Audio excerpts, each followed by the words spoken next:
Imagina esto. Una sala enorme, con techos altos cubiertos por vigas de madera, iluminada por decenas de candelabros de cera que chispean como estrellas. Al fondo, música de laúd y flautas, mientras en el centro del gran salón un ciervo entero asado, decorado con hierbas que no conoces, descansa sobre una bandeja de plata. Los nobles, vestidos con túnicas tan pesadas como armaduras, comen con las manos mientras los perros merodean bajo la mesa esperando las sobras. A su lado, un jabalí relleno de pasas y pan rancio. Y al fondo, el rey, con la barba manchada de grasa, alzando su copa de vino especiado. Romántico, ¿no? Bueno, casi todo eso es una mentira.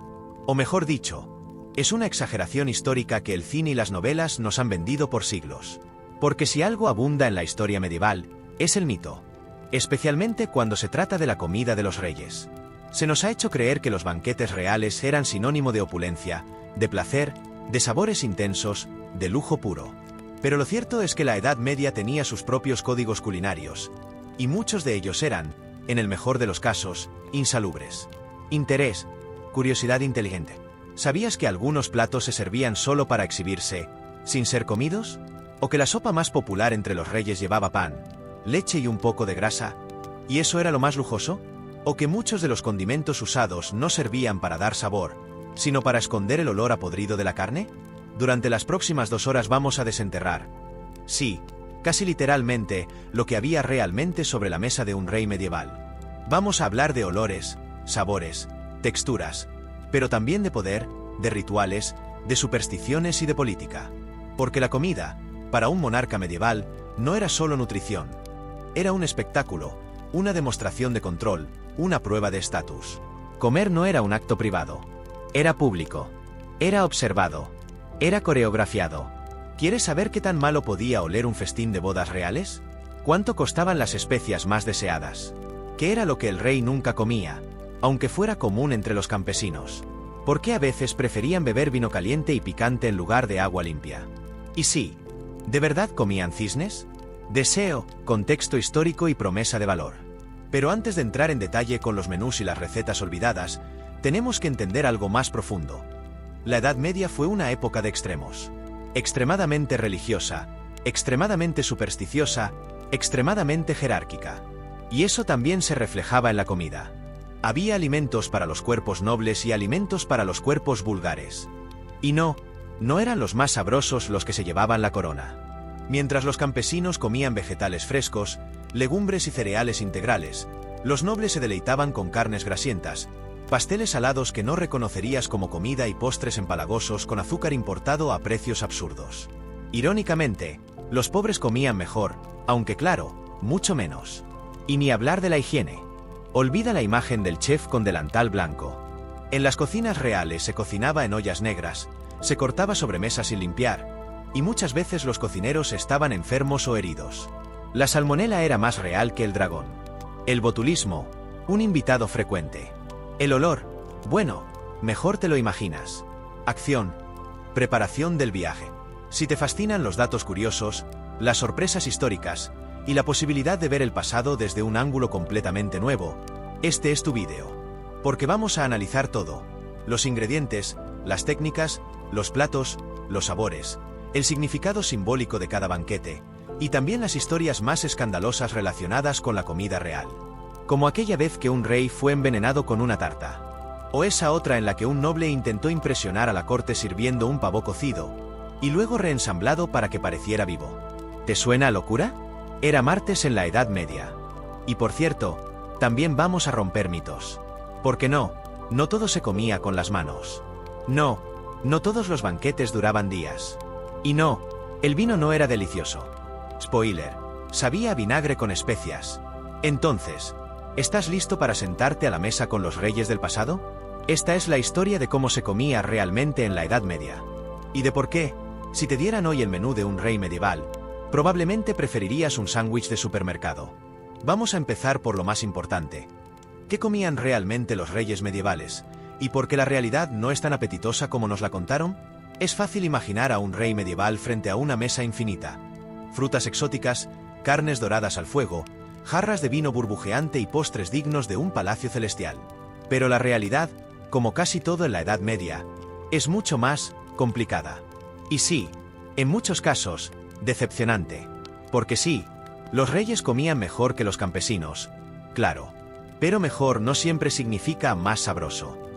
Significaba más carne, más grasa, más exceso, más espectáculo. ¿Gusto? Eso era secundario. En esa época, comer bien era sinónimo de comer mucho y comer lo que los demás no podían permitirse. Interés, lo que sí comían. Empecemos con lo básico. Un rey medieval comía principalmente carne, cerdo, ternera, cordero, ocasionalmente caza como ciervos, faisanes, conejos o jabalíes. También aves de corral, gallinas, ocasionalmente pavos reales. Sí, pavos reales. Pescado, especialmente durante los numerosos días de ayuno cristiano, más de 150 al año. Se servía arenque, bacalao, anguila, esturión, muchas veces salados o ahumados por falta de refrigeración. Pan, pero no cualquier pan. Los nobles comían pan blanco, más refinado, hecho con harina tamizada. Aunque, curiosamente, a veces ni lo comían, lo usaban como plato. Se llamaban trenchel o aves y absorbían la grasa de la comida. Luego se tiraban o se daban a los pobres. Especias, importadas a precios absurdos. Pimienta, clavo, canela, nuez moscada, no para dar sabor, sino para demostrar riqueza. Y sí, muchas veces para tapar el mal olor de la carne. Quesos, sí, pero muy diferentes a los actuales. Más ácidos, menos consistentes. A menudo servidos con miel. Postres, dulces a base de miel o azúcar de caña, frutas confitadas, tartas con ingredientes salados dulces. Nada como lo que hoy conocemos como pastel. Deseo. El lujo era otra cosa. Pero lo realmente exclusivo no era tanto que comían, sino cómo lo conseguían. Los ingredientes más valorados no eran necesariamente los más sabrosos, sino los más lejanos. Comer un dátil en Inglaterra del siglo XIII era como comer caviar iraní con oro hoy en día. Lo mismo con las naranjas, las almendras, el arroz o el azúcar. Exóticos, caros, difíciles de transportar. Y las carnes más espectaculares no eran las más sabrosas, sino las más raras. Cisnes, grullas, garzas. Animales más simbólicos que comestibles. ¿Sabías que el cisne era un manjar real? Pero estaba tan lleno de tendones y tan duro que lo hervían durante horas, solo para exhibirlo decorado con su propio plumaje. ¿Y los vegetales? Rara vez. Los nobles desconfiaban de los vegetales frescos. Los veían como comida de campesinos, y además creían que lo crudo debilitaba el cuerpo. Por eso muchos reyes apenas comían fruta fresca o ensalada. Paradójico, los más pobres comían lo que hoy consideramos más saludable. Acción, lo que nunca comerían. Y ahora lo curioso, lo que un rey jamás se permitiría comer. Alubias, lentejas y garbanzos. Se consideraban flatulentos y, por ende, poco dignos de un estómago real. Cebolla cruda, comida para soldados. Pescado seco sin especias, símbolo de penitencia o castigo religioso. Pan negro o integral, signo de pobreza. Cerveza de mala calidad o sin filtrar, considerada vulgar. El ideal de la nobleza era comer lo que diferenciara su cuerpo del campesino. Lo que los elevaba simbólicamente. Por eso preferían alimentos caros, difíciles de obtener, preparados de forma compleja. No necesariamente sabrosos. A menudo, bastante cuestionables al gusto moderno. Y eso no es todo. Muchas veces, los reyes no elegían lo que comían. Lo decidía el cocinero jefe, el confesor, el médico personal e incluso los astrólogos. Si un astrólogo decía que Marte estaba en una mala posición, el rey podía pasar el día sin carne. Si el médico creía que la bilis estaba alta, se prohibían los lácteos. Comer, entonces, era más una operación política y médica que un placer. Más una coreografía social que un deleite personal. Datos extra, curiosidades asombrosas. En la corte de Enrique VIII se servían más de 600 platos por comida durante sus banquetes. Carlos V comía 5 veces al día, pero solo carne o pan. En algunos reinos, como el de Francia, existía el cargo de catador oficial del rey, encargado de probar cada plato antes de servirlo por miedo al veneno. En 1372, el rey Eduardo III de Inglaterra ordenó importar 14 toneladas de bacalao para un banquete de Pascua. Las comidas reales podían durar más de 5 horas, y los nobles no se levantaban de la mesa. Hacían sus necesidades en bancos con orificios o usaban sirvientes con recipientes portátiles. Cierre. Transición al siguiente bloque. Entonces, si alguna vez soñaste con comer como un rey medieval, ahora ya sabes que el menú no era tan glorioso como parecía. No era tanto una experiencia gourmet, sino una manifestación del poder, una exageración ritualizada, una comida diseñada más para impresionar que para disfrutar. Pero si te impresionó lo que comían, espera a descubrir cómo lo cocinaban. Porque en la siguiente sección vamos a entrar a las cocinas reales, lugares donde la temperatura rozaba lo infernal, donde la higiene brillaba por su ausencia, y donde los chefs usaban técnicas que hoy parecerían sacadas de una pesadilla culinaria. Prepárate para descubrir las técnicas de cocina de la Edad Media. Spoiler: vas a valorar más tu microondas. ¿Por qué comían así? Contexto médico y religioso. Parte del problema estaba en cómo entendían el cuerpo humano. En la Edad Media, la medicina estaba dominada por la teoría de los 4 humores: sangre, flema, bilis amarilla y bilis negra. Se creía que cada alimento alteraba el equilibrio de estos líquidos en el cuerpo, afectando el estado de ánimo, la salud y hasta la moralidad. Por ejemplo, los alimentos calientes y húmedos se creían buenos para la melancolía, pero peligrosos para la cólera. Imagina que el médico te dijera que hoy no puedes comer carne porque estás demasiado fogoso. Esto significaba que la comida debía ser personalizada según el temperamento del rey. Los cocineros reales trabajaban en conjunto con médicos y astrólogos para diseñar menús que no solo agradaran, sino que mantuvieran la armonía espiritual del cuerpo. ¿Resultado? Recetas ridículamente complejas. Platos donde se mezclaban ingredientes opuestos: carne hervida con miel, aves cocidas con almendras dulces, pescado en salsas de fruta ácida. ¿El objetivo? No tanto el sabor, sino equilibrar los humores, proteger la salud del monarca y, por supuesto, sorprender a la corte. La comida como armamento político. No podemos olvidar el poder simbólico de la comida. En muchas cortes, lo que se comía era una herramienta diplomática. Servir cierto pescado importado de Noruega a un embajador sueco podía ser un mensaje político. Negarse a servir carne de caza a un noble visitante era una ofensa.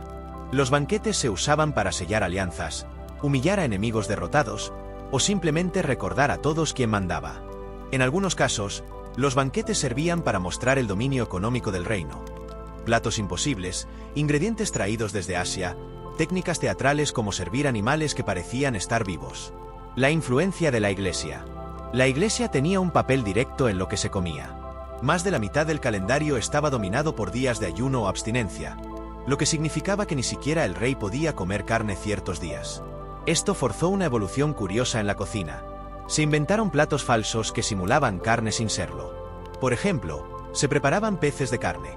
Se usaban moldes para formar masas con forma de pescado, pero hechas con huevos, pan y especias. También se hacían aves de pescado.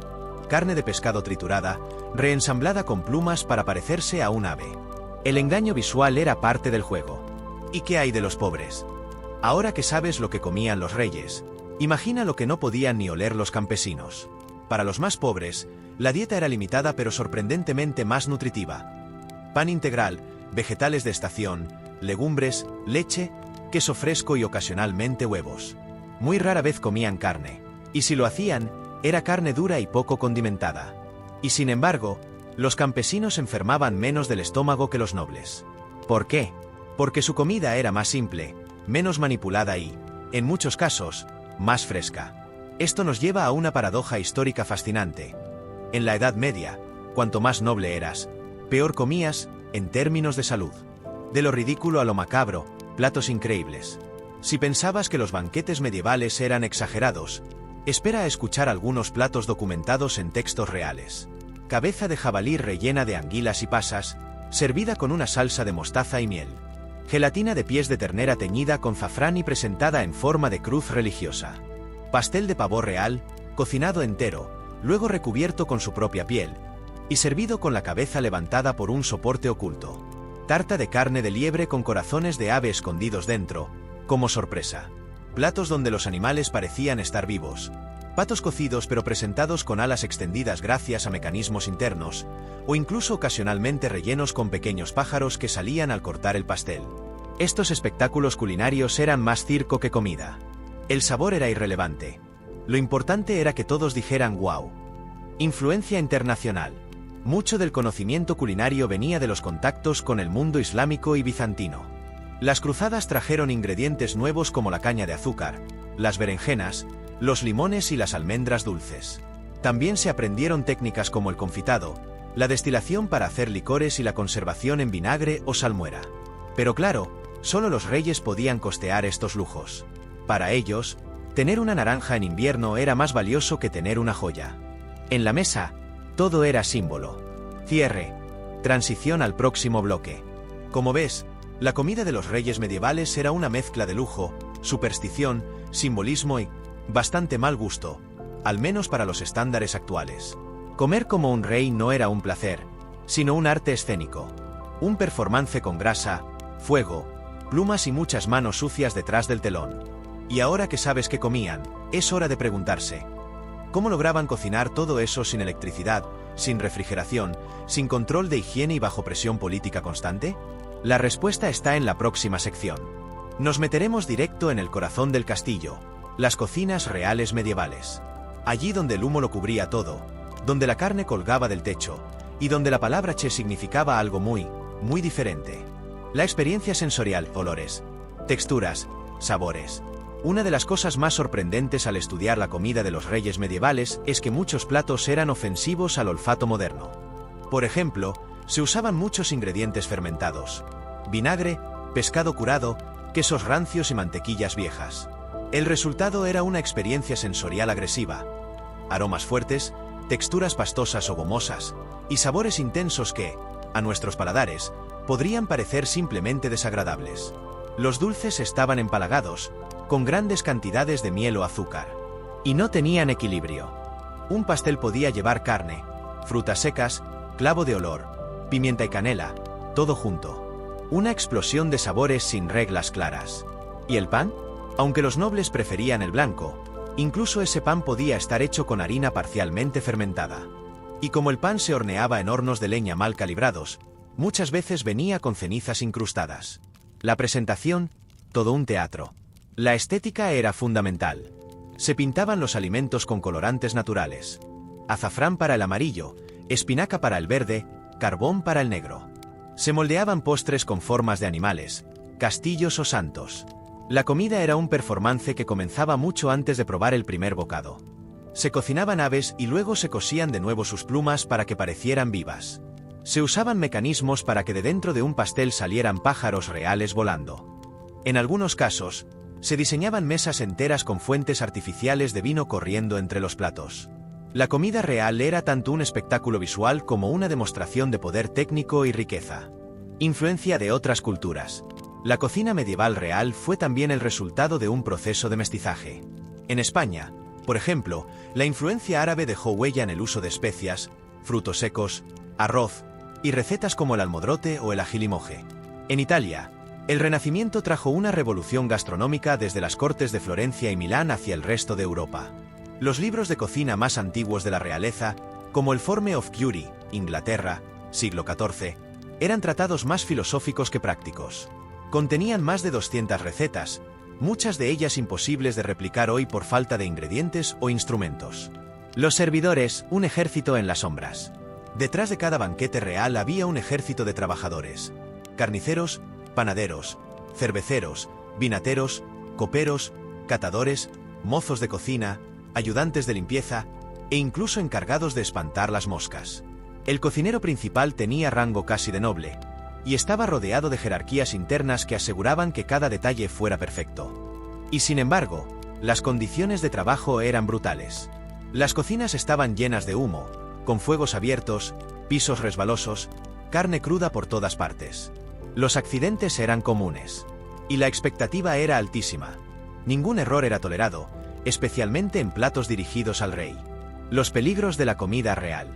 Finalmente, no podemos dejar de hablar del miedo constante al envenenamiento. Muchos reyes murieron en circunstancias sospechosas después de un banquete. Por eso, existían catadores personales que probaban todo antes que el rey. Y aún así, el miedo nunca desaparecía.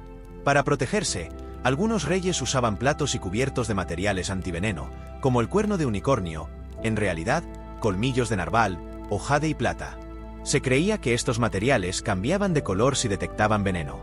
Otros comían en platos rotados cada día, y con cubiertos nuevos cada semana. Algunos incluso mandaban a cocinar los mismos platos en distintas cocinas, para asegurarse que al menos uno fuera seguro. Cierre final. Reflexión y conexión emocional. Después de todo esto, uno se pregunta, ¿realmente valía la pena comer como un rey? Y quizás esa sea la conclusión más extraña de este viaje culinario, que los reyes, con todo su oro, castillos y ejércitos, muchas veces no comían mejor que un campesino. Comían más raro, pero no necesariamente mejor. Su comida era una performance, su plato, una declaración política, y su paladar, un mártir del simbolismo. Así que la próxima vez que veas una película medieval y un rey devore una pierna de jabalí entre risas, recuerda esto. Probablemente esa carne estaba medio cruda, apestaba a humo, y lo más probable es que él no la haya pedido. Ahora sí, es momento de seguir. Vamos al siguiente nivel. Si creías que cocinar en casa sin microondas ya era un desafío, espera a ver cómo lo hacían en la Edad Media. Piensa en una cocina del tamaño de un establo, con fuegos abiertos, calderos colgantes, carne cruda colgada del techo, cuchillos oxidados y cero refrigeración. El humo lo cubre todo, el suelo es de tierra o piedra grasienta, y el calor, insoportable. Aquí no hay termómetros, ni hornos eléctricos, ni siquiera tablas de cortar decentes. Las herramientas básicas son cuchillos gigantes, cucharones de madera, y fuego. Mucho fuego. Y para los cocineros, sobrevivir a su jornada laboral sin quemarse o cortarse era ya una victoria. Las técnicas principales de cocción medieval eran: hervido, lo más común. Calderos enormes se colgaban sobre el fuego y allí se cocinaban sopas, guisos y carnes. Era eficiente, pero eliminaba mucho sabor. Asado. Se hacían sobre brasas abiertas, girando lentamente con pinchos o mecanismos de polea. En palacios más avanzados, los pinchos eran girados por perros entrenados o incluso niños esclavos. Estofado. Cocción lenta en líquido, común para carnes duras o más viejas. Horneado. Se usaban hornos de barro o piedra. La temperatura se controlaba colocando la mano dentro o probando con trozos de pan. Se cocinaba por intuición. Fritura, rara, pero presente. Se freían dulces y carnes en aceite de cerdo o manteca. Y no olvidemos, el fuego era impredecible. A veces quemaba los bordes y dejaba el centro crudo. Otras veces, el humo impregnaba todo el alimento. El sabor ahumado que hoy se paga caro, en ese entonces, era inevitable y a menudo indeseado. Deseo ingenio sin tecnología. Lo impresionante era la creatividad que desplegaban con tan pocas herramientas. Usaban piedras calientes para cocer lentamente, hojas de repollo como envoltorio de carnes, moldes de madera o metal para dar forma a pasteles. Para conservar carnes, usaban salmuera, vinagre o colgaban la carne para secarla al humo. ¿Y la refrigeración? Imposible. Solo los castillos más ricos tenían bodegas subterráneas donde la temperatura era más fresca. En invierno, enterraban alimentos en nieve o hielo. En verano, se comía rápido o se arriesgaba la intoxicación. Los alimentos perecederos se recubrían de grasa, cera o incluso arcilla. El pan duro se reutilizaba como plato. La leche se convertía en queso. Nada se desperdiciaba, pero el riesgo de intoxicación estaba siempre presente. Acción. La vida del cocinero real. Trabajar en la cocina de un castillo era una mezcla de honor y condena. Los cocineros eran artesanos respetados, pero también vivían en condiciones infernales. Cocinaban para cientos de personas, sin ayuda tecnológica, bajo presión constante. El cocinero jefe era responsable de la seguridad del rey. Si servía un plato contaminado, podía pagar con su vida. Por eso había jerarquías estrictas. El maestro cocinero, que supervisaba todo. El rosticero, encargado de asar. El saucier, que hacía las salsas. El patissier, que se encargaba de panés y pasteles. Los aprendices, que hacían limpieza, recogían ingredientes y servían. La jornada comenzaba antes del amanecer y podía extenderse hasta la noche. Había que cocinar en cantidad, con rapidez, con calidad y sin electricidad. El estrés era tal, que algunos cocineros llevaban amuletos o se confesaban antes de cada banquete. Fallar no era opción. La cocina como espacio político. La cocina también era un lugar de intrigas. Como era el único punto donde la comida pasaba por manos humanas antes de llegar al rey, se consideraba un lugar de riesgo. Los cocineros eran vigilados, los ingredientes pesados, los utensilios revisados. En muchas cortes, los cuchillos de cocina se guardaban bajo llave. Se usaban animales vivos como señal de frescura, y el catador oficial era parte del equipo de cocina. Nadie confiaba en nadie. Algunas cocinas estaban conectadas al salón principal mediante túneles para evitar el contacto con el humo y los olores. Otras tenían sistemas de mensajería para coordinar la salida exacta de los platos. Y en castillos grandes, había cocinas duplicadas. Una para el rey, otra para el resto. La higiene, un concepto muy flexible. Y aquí entramos al terreno espinoso, la limpieza. No existía el concepto moderno de higiene. Se lavaban las manos en tazones antes y después de comer, pero no había jabón como tal. Las superficies no se desinfectaban. Las moscas eran omnipresentes. La carne se cocinaba con gusanos, si eran pequeños, no pasaba nada. Los trapos eran reutilizados hasta la podredumbre. Los cuchillos no se afilaban con frecuencia. Se compartían cucharas. La leche se almacenaba en cueros animales. El pan duro se consideraba un instrumento más de cocina que un alimento. Los médicos de la corte intentaban imponer ciertas normas, como lavar verduras o hervir el agua. Pero era imposible controlarlo todo. Las enfermedades gastrointestinales eran comunes. Y sin antibióticos, muchas veces, mortales. Cierre. Paso al siguiente tema. Así que la próxima vez que abras tu nevera, mires tu estufa o enciendas el horno, piensa en esto. Durante siglos, cocinar fue un acto de supervivencia. Un arte peligroso. Una batalla contra el tiempo, la putrefacción y la improvisación. Y sin embargo, lo lograban. Preparaban banquetes para cientos, alimentaban cortes enteras y asombraban a embajadores extranjeros. Todo sin tecnología. Solo con fuego, cuchillos, sal y mucha fe. Ahora que ya sabemos cómo cocinaban los reyes medievales, es momento de ver cómo servían sus banquetes. Porque tan impresionante como la cocina, era la etiqueta de la mesa. Prepárate para entrar a un mundo de reglas, jerarquías y costumbres absurdas. En la siguiente sección, etiqueta y rituales de los banquetes reales. Atención, un banquete no era solo comer. Sentarse a la mesa de un rey medieval no era simplemente comer. Era un acto ceremonial, un espectáculo de poder, y una oportunidad para demostrar que estabas a la altura de tu estatus. La comida era solo una parte del evento. Lo importante era cómo se servía, quién se sentaba dónde, cuándo se hablaba, qué se decía, y hasta cómo se sostenía una copa. Un error, un gesto fuera de lugar, y podía ser humillado, o algo peor. Porque en la Edad Media, el banquete no era una comida. Era teatro, interés, organización de los banquetes. Los grandes banquetes reales podían involucrar a cientos de personas y requerían semanas de preparación. Todo estaba milimétricamente planeado. El número de platos, el orden de los invitados, la música, las pausas entre los platos, los brindis e incluso los discursos. Los invitados no se sentaban donde querían. El lugar en la mesa indicaba tu posición política, tu relación con el rey y tu grado de confianza.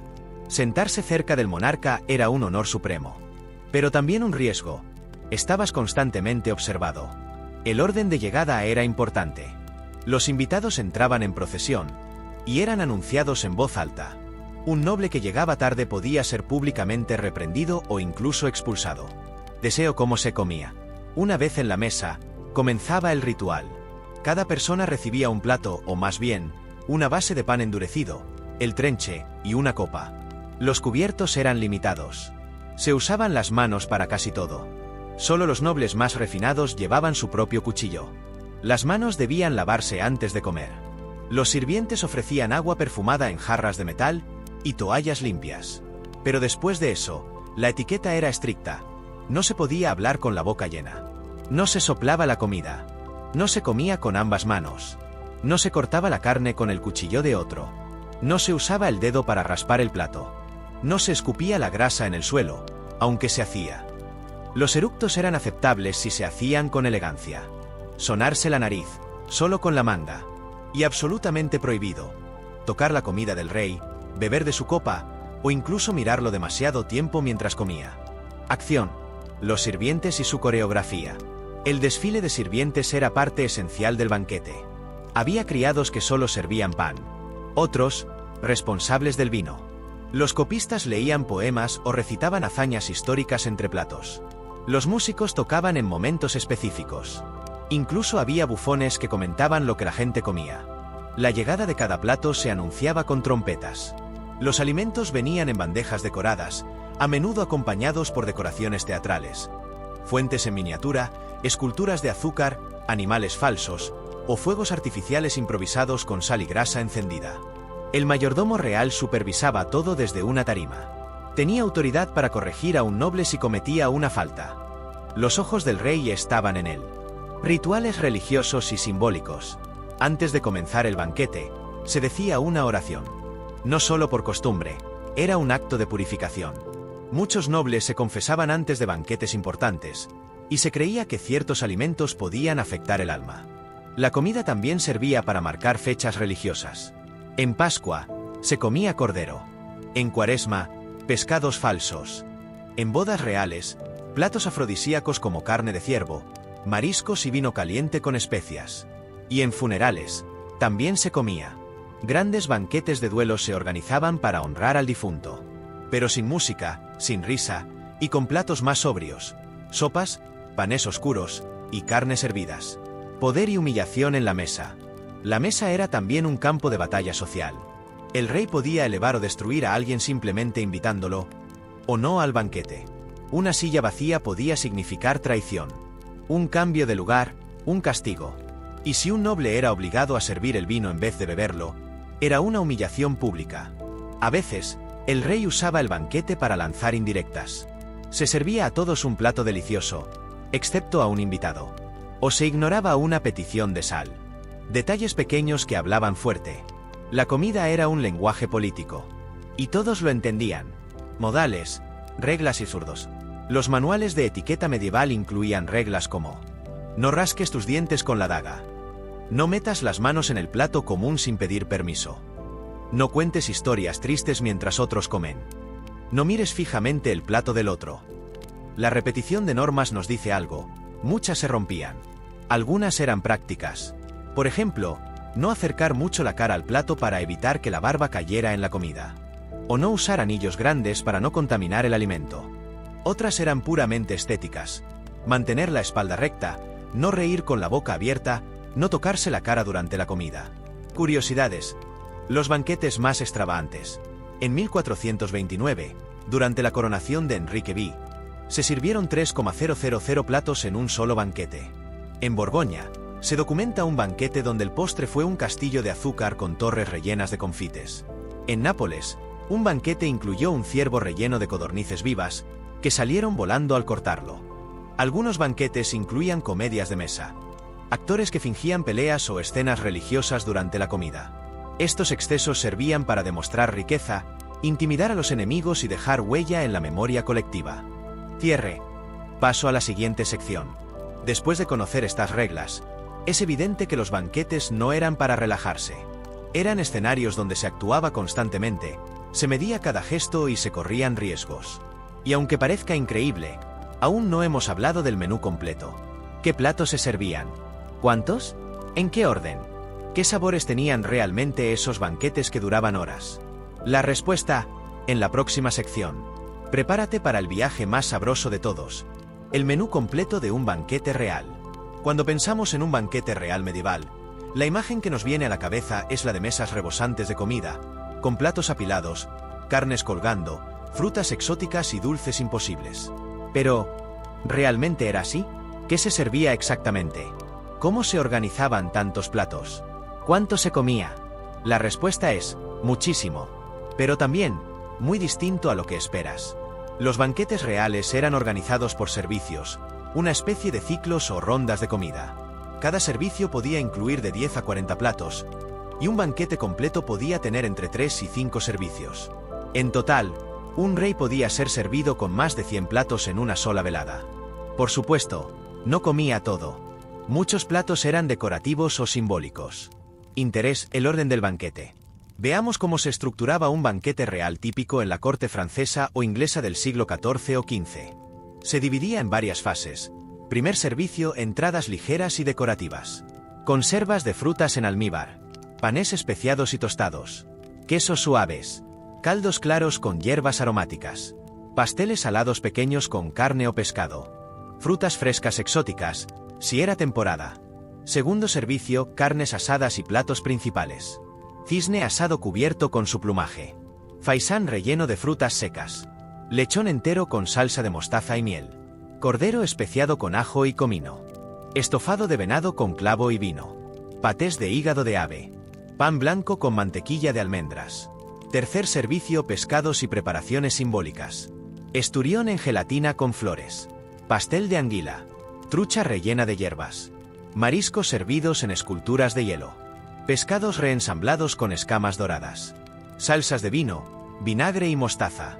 Cuarto servicio: dulces, postres y frutas, tarta de manzana con canela, pastel de membrillo, dulces de azúcar prensado en formas de animales, frutas confitadas, compotas de ciruela y cereza, helado de nieve, en cortes escandinavas, mazapanes con figuras de santos.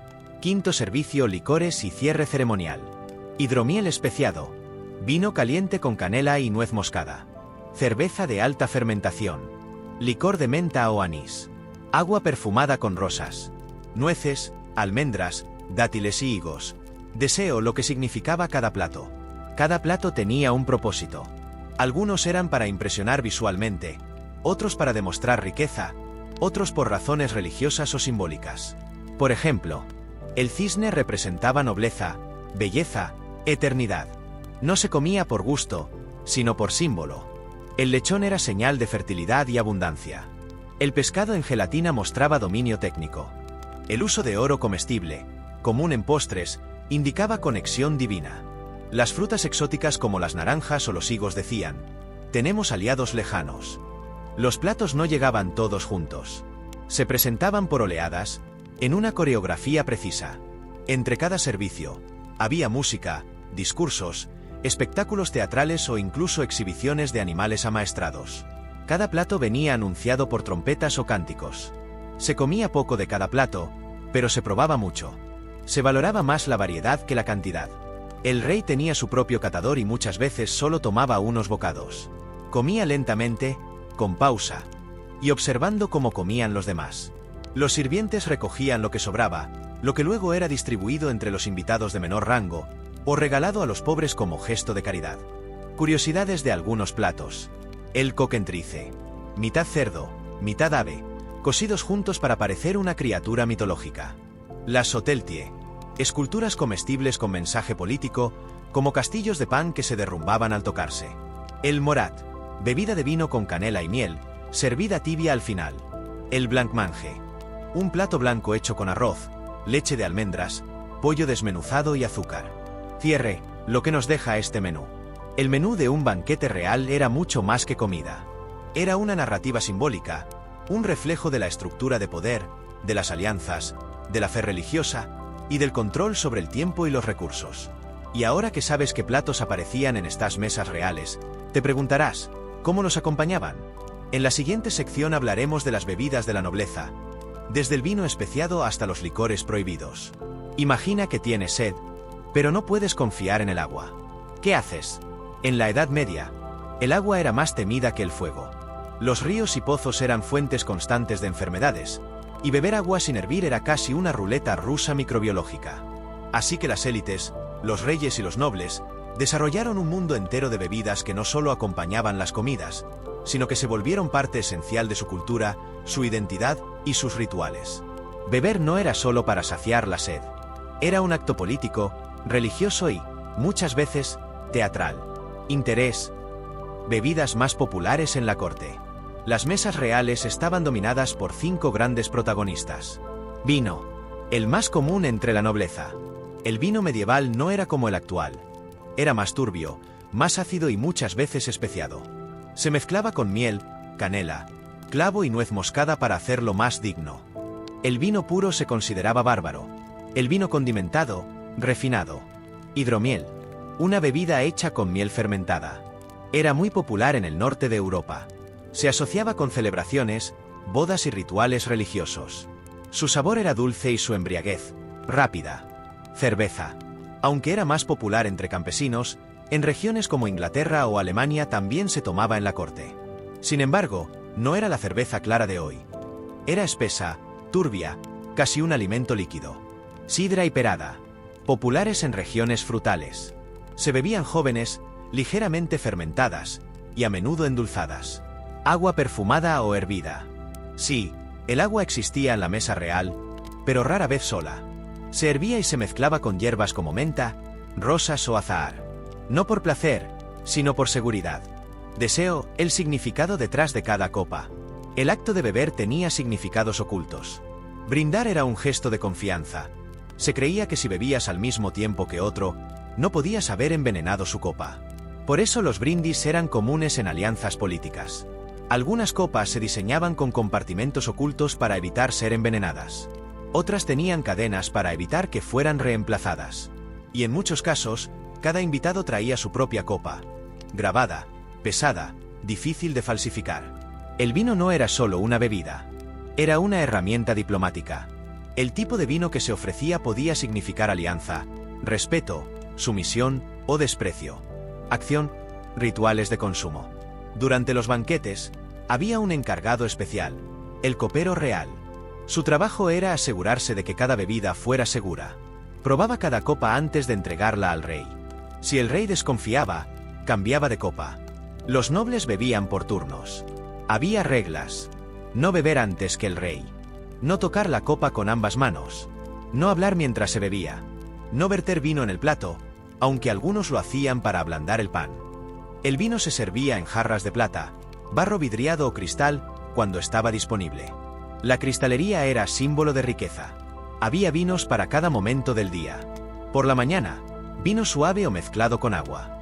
Durante la comida, vino especiado o tinto fuerte. Por la noche, licor de hierbas para facilitar el sueño. Y también había bebidas para situaciones específicas: partos, funerales, rituales de purificación o proclamaciones reales. Bebidas exóticas, importación y lujo. Los reyes más poderosos importaban vinos de regiones lejanas. Vinos de Chipre, Grecia, Italia, incluso del norte de África. Tener una cava con vinos extranjeros era símbolo de poder global. También se importaban especias para transformar bebidas simples: clavo, canela, pimienta, jengibre, anís, azafrán. Se creaban recetas únicas, secretas, reservadas solo para la familia real o para ceremonias especiales.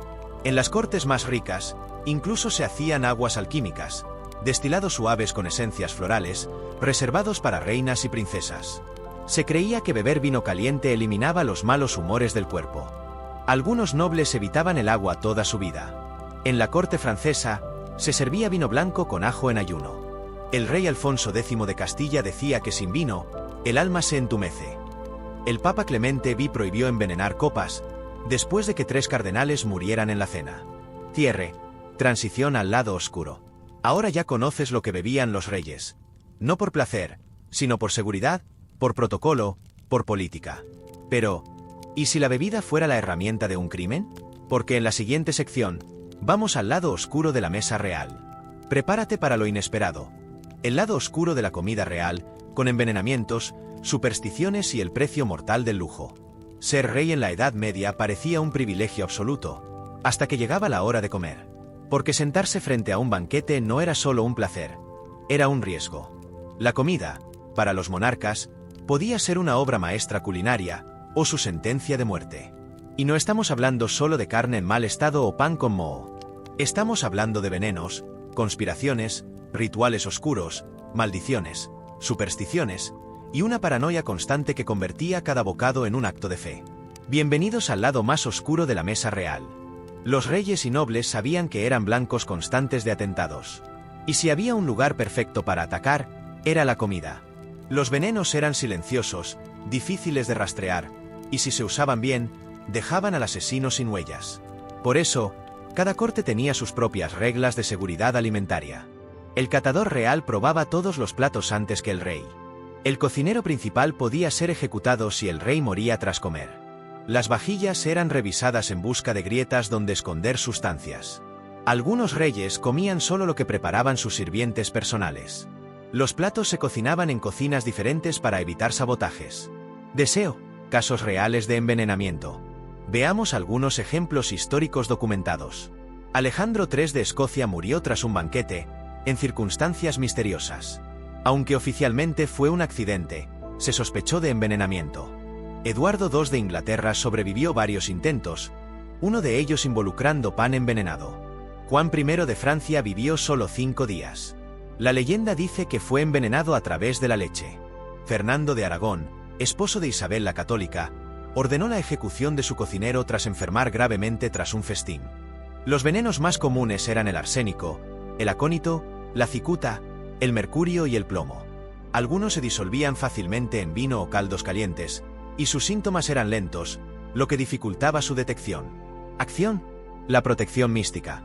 Ante tanta amenaza, los reyes no solo confiaban en catadores, también recurrían a la superstición. Se usaban amuletos de cuerno de unicornio, en realidad, colmillos de narval, que supuestamente detectaban venenos al cambiar de color. Se creía que la plata oscurecía si tocaba veneno. Por eso, muchas copas reales eran de plata maciza. Se bendecían los alimentos con rezos secretos. Algunos monarcas solo comían durante ciertas fases lunares. Había talismanes específicos para proteger el estómago del rey. En algunas cortes, se contrataban hechiceros culinarios, sabios que examinaban ingredientes para detectar energías negativas. Era una mezcla de alquimia, superstición y desesperación. Supersticiones absurdas, pero cumplidas. No se debía servir un número par de platos. El pan no debía colocarse boca abajo. El vino derramado antes de un brindis era de mal augurio. No se podía cortar carne con cuchillos recién afilados. Las aves de pluma negra estaban prohibidas en banquetes reales. Romper estas normas era más que un error social. Era visto como un mal presagio, o un intento encubierto de daño. Desnutrición encubierta de lujo. Paradójicamente, muchos nobles y reyes sufrían de malnutrición, a pesar de tener acceso a todo tipo de alimentos. ¿Por qué? Comían demasiadas carnes y grasas. Evitaban vegetales frescos por prejuicios. Bebían vino en lugar de agua, incluso para los niños. Abusaban de dulces y condimentos pesados. Esto generaba enfermedades como gota, obesidad mórbida, caries extremas y problemas digestivos crónicos. Muchos pensaban que era castigo divino. En realidad, era una dieta desequilibrada disfrazada de lujo. Casos de locura por enfermedades alimenticias. El rey Carlos VI de Francia sufría delirios después de banquetes opulentos. Algunos lo atribuían a intoxicación crónica por plomo. Iván el Terrible sufría de dolores estomacales y alucinaciones, posiblemente causados por envenenamiento lento. Luis XI tenía un sistema de seguridad tan paranoico que terminaba comiendo pan viejo, solo por miedo. Paso a la recta final. Comer como un rey podía matarte. Ya sea por veneno, superstición, ignorancia médica o exceso de confianza, la comida real estaba llena de peligros ocultos. El precio del poder también se pagaba en la mesa. Y ahora que hemos visto el lado más siniestro, es hora de cerrar este viaje. En la siguiente sección, exploraremos el final. ¿Querías comer como un rey? Tal vez no deberías. La reflexión final sobre todo lo que hemos aprendido. En los banquetes reales, las mesas estaban repletas de carnes asadas, vinos especiados, frutas exóticas y dulces opulentos. Pero no todos los invitados podían comer con libertad.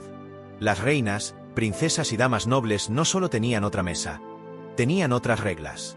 Mientras los reyes mostraban poder a través de la abundancia y el exceso, las mujeres nobles debían mostrar control, modestia y, muchas veces, hambre.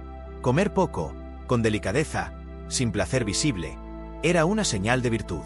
Porque el cuerpo femenino, en la Edad Media, no le pertenecía a quien lo habitaba. Era símbolo, propiedad, promesa, interés. ¿Qué comían las mujeres nobles? A nivel general, las mujeres nobles comían los mismos ingredientes que los hombres: carne, pan, dulces, vino. Pero las porciones eran más pequeñas, los platos más simples y las combinaciones más suaves. Algunos alimentos se consideraban inapropiados para mujeres. Ajos y cebollas crudas, considerados vulgares y masculinos. Platos grasos o desbordantes, se pensaba que alteraban el equilibrio emocional femenino. Carnes muy rojas, asociadas al fuego y la pasión, se restringían especialmente a jovencitas. Bebidas fuertes. Una dama ebria era una vergüenza familiar. En cambio, se fomentaban caldos suaves, pan blanco, frutas y dulces en pequeñas dosis, vino aguado o mezclado con especias calmantes. Comer era parte del teatro de género.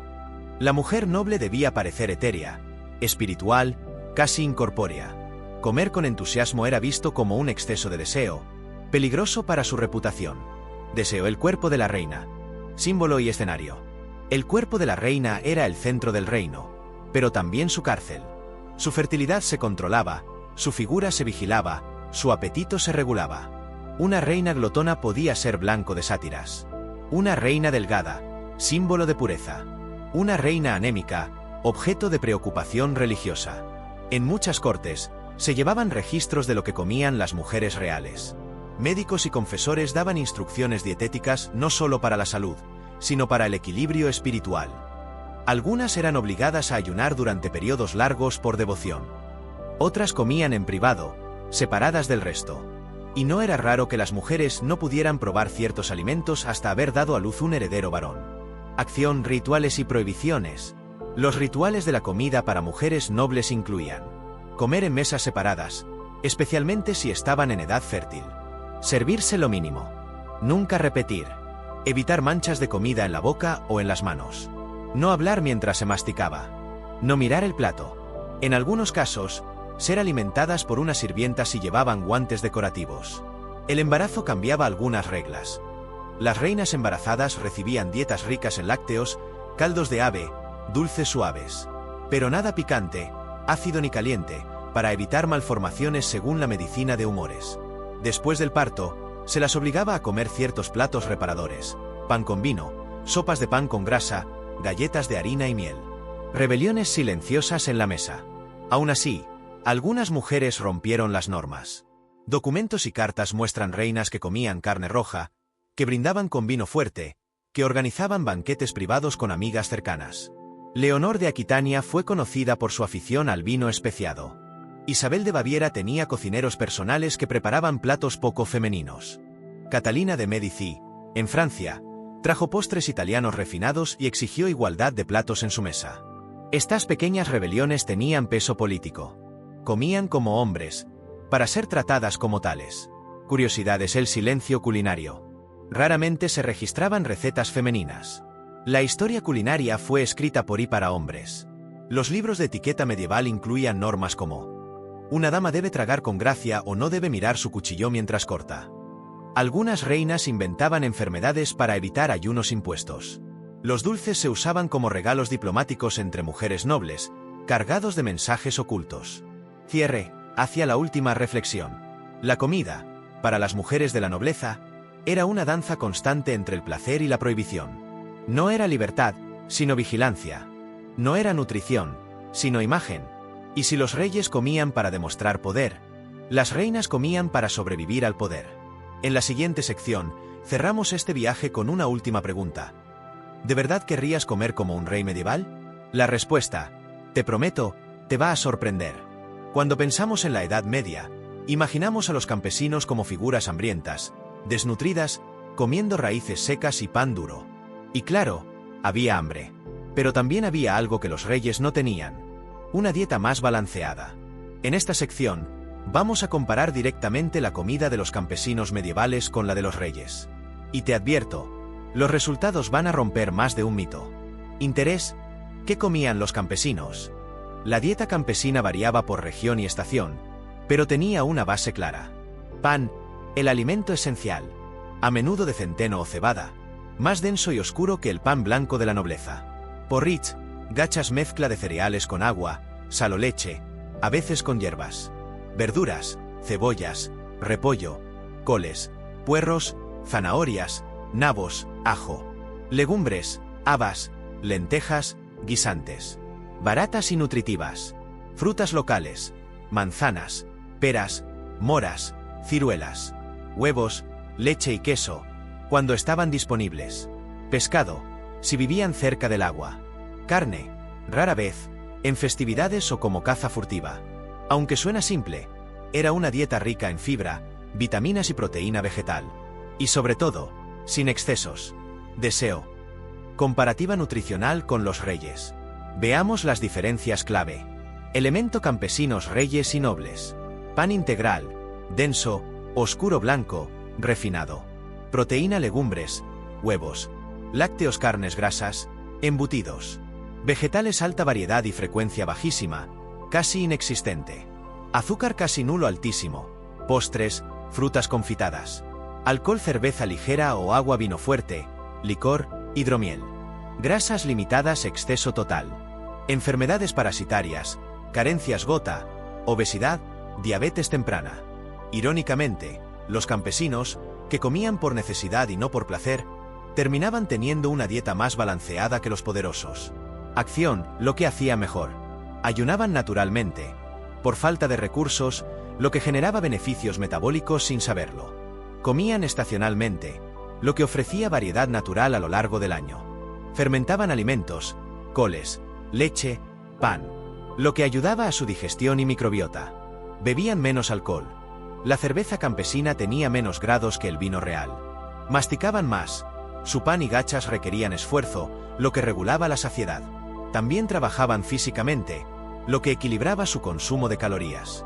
Su metabolismo estaba adaptado al esfuerzo, y su cuerpo lo agradecía. Curiosidades de la vida común. Muchos campesinos guardaban semillas de hierbas medicinales junto a sus utensilios de cocina. Se creía que el ajo protegía contra el mal de ojo. El queso de cabra era un lujo, excepto para los campesinos, que lo tenían a diario. En algunas aldeas, el pan fermentado con miel era usado como dulce de bodas. Algunas mujeres llevaban su propio porrón al campo con sopa de verduras caliente para no interrumpir el trabajo. Cierre. Reflexión crítica. ¿Quién comía mejor? ¿El rey con sus cisnes dorados y su vino especiado? ¿O el campesino con su pan duro, su olla de legumbres y su agua del pozo? Desde una perspectiva de salud, el campesino. Desde una perspectiva de placer, el rey. Desde una perspectiva de libertad, quizá, nadie. Porque aunque los campesinos comían mejor en términos de nutrición, comían bajo presión, sin descanso, con miedo al hambre. Pero su cuerpo estaba más fuerte. Sus huesos más sanos. Su estómago, más agradecido. Y eso nos deja una pregunta importante. ¿Qué valoramos más, el lujo o la salud? En la próxima sección, cerraremos este viaje con la gran reflexión. ¿De verdad quieres comer como un rey medieval? En el corazón de cada castillo había un fuego constante. No era el de la guerra, sino el de la cocina. Y allí, entre ollas burbujeantes, carnes girando y hierbas secas colgadas del techo, había una figura silenciosa que conocía todos los secretos del palacio. El cocinero real. Un hombre, o a veces una mujer que podía alimentar al rey, o acabar con su vida sin que nadie lo notara. Porque en la Edad Media, cocinar era mucho más que preparar alimentos. Era un arte, una ciencia, y también un arma. Interés. El rol real del cocinero. El cocinero no era solo un sirviente. Era parte del aparato político. Sabía que comía el rey. Cuando comía, ¿con quién? Y sobre todo, que no podía comer. Era confidente de otros sirvientes. Veía conversaciones secretas. Recibía ingredientes especiales de emisarios y curanderos. Estaba presente en momentos de máxima intimidad del monarca. Por eso, los reyes elegían a sus cocineros con extremo cuidado. Algunos venían de familias nobles. Otros eran esclavos liberados y educados como chefs leales. Todos pasaban pruebas. Un cocinero podía ser ascendido a copero mayor, chambelán, o incluso consejero, si jugaba bien sus cartas. Deseo. El control de la seguridad alimentaria. En una época de paranoia, el cocinero tenía funciones clave. Revisión y selección de ingredientes. Supervisión de los fogones. Nadie podía cocinar sin él. Colaboración con el catador real. Participación en ritos de protección alimentaria. Bendiciones, inspección de vajillas. Pruebas diarias de ingredientes con animales, para detectar venenos. Algunos cocineros reales tenían laboratorios improvisados. Mesas donde mezclaban especias y observaban reacciones, similar a lo que haría un alquimista. Sabían que una pizca de la planta equivocada podía matar. Y también, sabían usarla si era necesario. Acción. Historias de traición y poder en la cocina. Francia, siglo XIV. El cocinero de un duque fue ejecutado tras descubrirse que agregaba mercurio en pequeñas dosis al caldo, pagado por el hijo del noble para acelerar su herencia. Castilla, siglo XV. Un chef personal fue apuñalado en la cocina tras negarse a preparar una cena para un invitado indeseado. Nápoles, siglo XIII. La cocinera de la reina fue arrestada por curanderismo alimenticio, al preparar panecillos con jugo de belladona para combatir la infertilidad de su señora. Inglaterra, siglo XV. Se descubrió una red de cocineros que servían como espías entre castillos, ocultando mensajes en recipientes de especias. En muchos casos, el cocinero era el primer sospechoso cuando alguien moría en la mesa. Y por eso, vivían en tensión constante. Saberes secretos, cocina o magia. Los mejores cocineros sabían cuáles hierbas eran digestivas y cuáles provocaban visiones.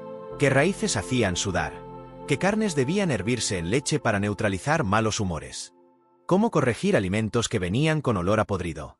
Conocían la cocina como un alquimista conoce su laboratorio.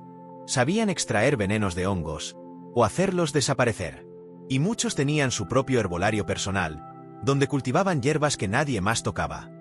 Curiosidades, protección y paranoia. Algunos cocineros dormían en la cocina para evitar sabotajes. Se contrataban doble cocineros, uno oficial, otro secreto. Se marcaban las ollas con símbolos mágicos. Los cuchillos eran afilados solo bajo la luna llena. Se colocaban gatos en las despensas para absorber las malas energías. Cierre. Cocinar para el poder. Un cocinero real era más que un chef. Era protector, médico, confesor y a veces, verdugo. Cocinaban para alimentar al poder, pero también para sobrevivir a él. En la siguiente sección exploraremos algo más ligero, pero no menos impactante, recetas reales que puedes probar hoy. Sí, tú también puedes cocinar como en la Edad Media, sin correr el riesgo de envenenar a nadie.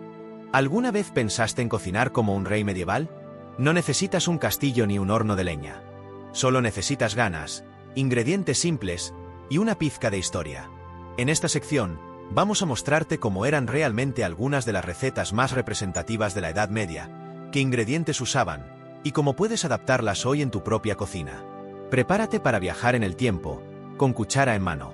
Interés, primera receta, blanc manger, manjar blanco. Un plato emblemático en banquetes reales. A medio camino entre lo dulce y lo salado, era símbolo de refinamiento. Pergamino ingredientes originales. Pechuga de pollo desmenuzada. Arroz. Almendras molidas. Leche de almendras. Azúcar. Canela. Hombre cocinar versión moderna. 2 pechugas de pollo cocidas y desmenuzadas. 1 taza de arroz. 3 tazas de leche de almendras sin azúcar. Media taza de almendras molidas. 2 cucharadas de azúcar. Canela al gusto. Se cocina el arroz con la leche de almendras y las almendras molidas. Al final, se mezcla con el pollo, el azúcar y la canela. El resultado es cremoso, aromático y sorprendente. Deseo una receta, Hipócras, vino especial medieval. Una bebida que se servía caliente, en bodas y ceremonias, como símbolo de hospitalidad. Pergamino ingredientes originales. Vino tinto. Miel. Canela. Clavo. Jengibre. Nuez moscada. Hombre cocinar versión moderna. 750 ml de vino tinto, seco. 3 cucharadas de miel. 1 rama de canela. 3 clavos de olor. 1 rodaja de jengibre fresco. 1 pizca de nuez moscada. Se calienta el vino con las especias y la miel, sin hervir. Se cuela y se sirve caliente o tibio. Es un vino que perfuma toda la casa y te transporta al medievo. Acción, tercera receta. Tarte de Brimland, pastel de invierno. Un pastel salado muy popular en época de ayuno. Pergamino ingredientes originales. Pescado blanco. Queso rallado. Huevos. Masa de trigo. Especias. Pimienta. Jengibre. Clavo. Hombre cocinar versión moderna. 300 gramos de merluza cocida y desmenuzada. Media taza de queso rallado, tipo emmental. 2 huevos. 1 lámina de masa de tarta. Pimienta y jengibre al gusto. Se mezcla todo y se hornea en una tarta hasta que esté dorada. Sencilla, contundente y muy medieval. Cuarta receta, frumenti, gachas de festival. Uno de los platos más antiguos de la Edad Media, servido en fiestas. Pergamino ingredientes originales. Trigo cocido. Leche o caldo. Huevo. Azúcar o sal. Azafrán. Hombre cocinar versión moderna. 1 taza de trigo precocido. 2 tazas de leche. O caldo si quieres versión salada. 1 huevo batido. Azúcar o sal, al gusto. 1 pizca de azafrán, opcional. Se cocina todo junto lentamente hasta que quede una textura de papilla espesa. Sorprendentemente sabroso. Curiosidades, consejos y trucos medievales que aún funcionan. Usar vinagre para ablandar carne. Funciona. Combinar especias cálidas, canela y jengibre y clavo, para caldos intensos. Hervir frutas secas con vino para postres simples. Fermentar pan con masa vieja, prefermento. Usar leche de almendras para evitar lácteos en recetas tradicionales. Cierre, cocinar historia. Cocinar recetas medievales no es solo un ejercicio culinario.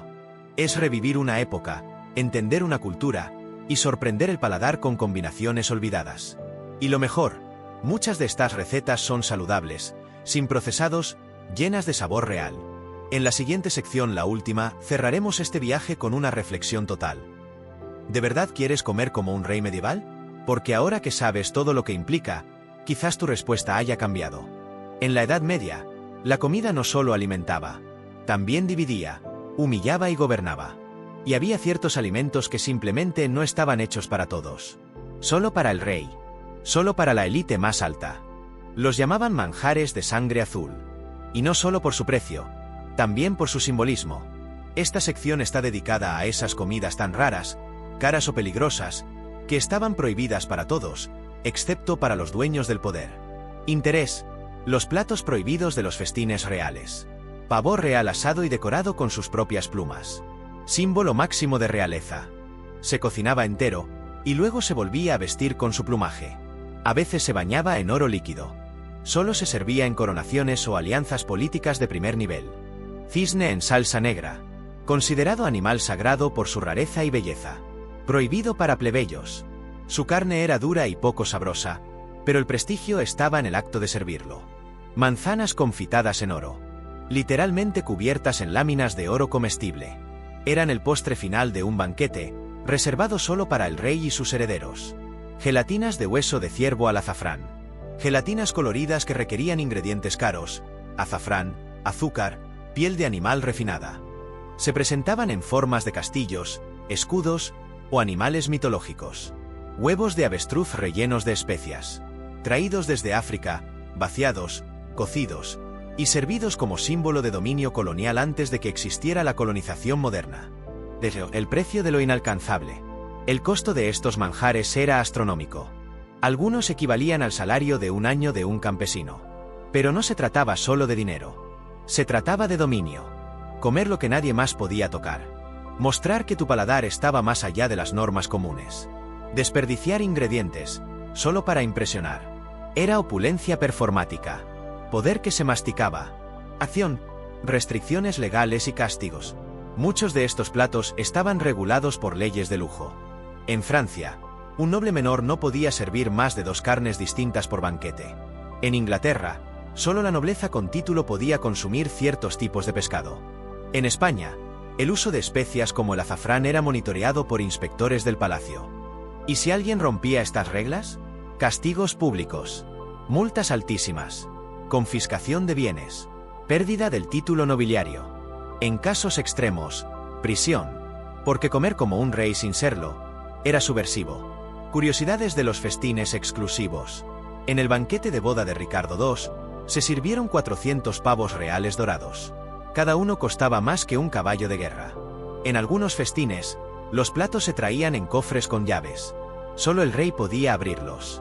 Se decía que el rey Juan sin tierra exigía postres hechos con rosas cristalizadas y leche de camella. Carlos V organizó un banquete con 12 tipos distintos de peces de mar, en una época en que el transporte de pescado fresco era casi imposible.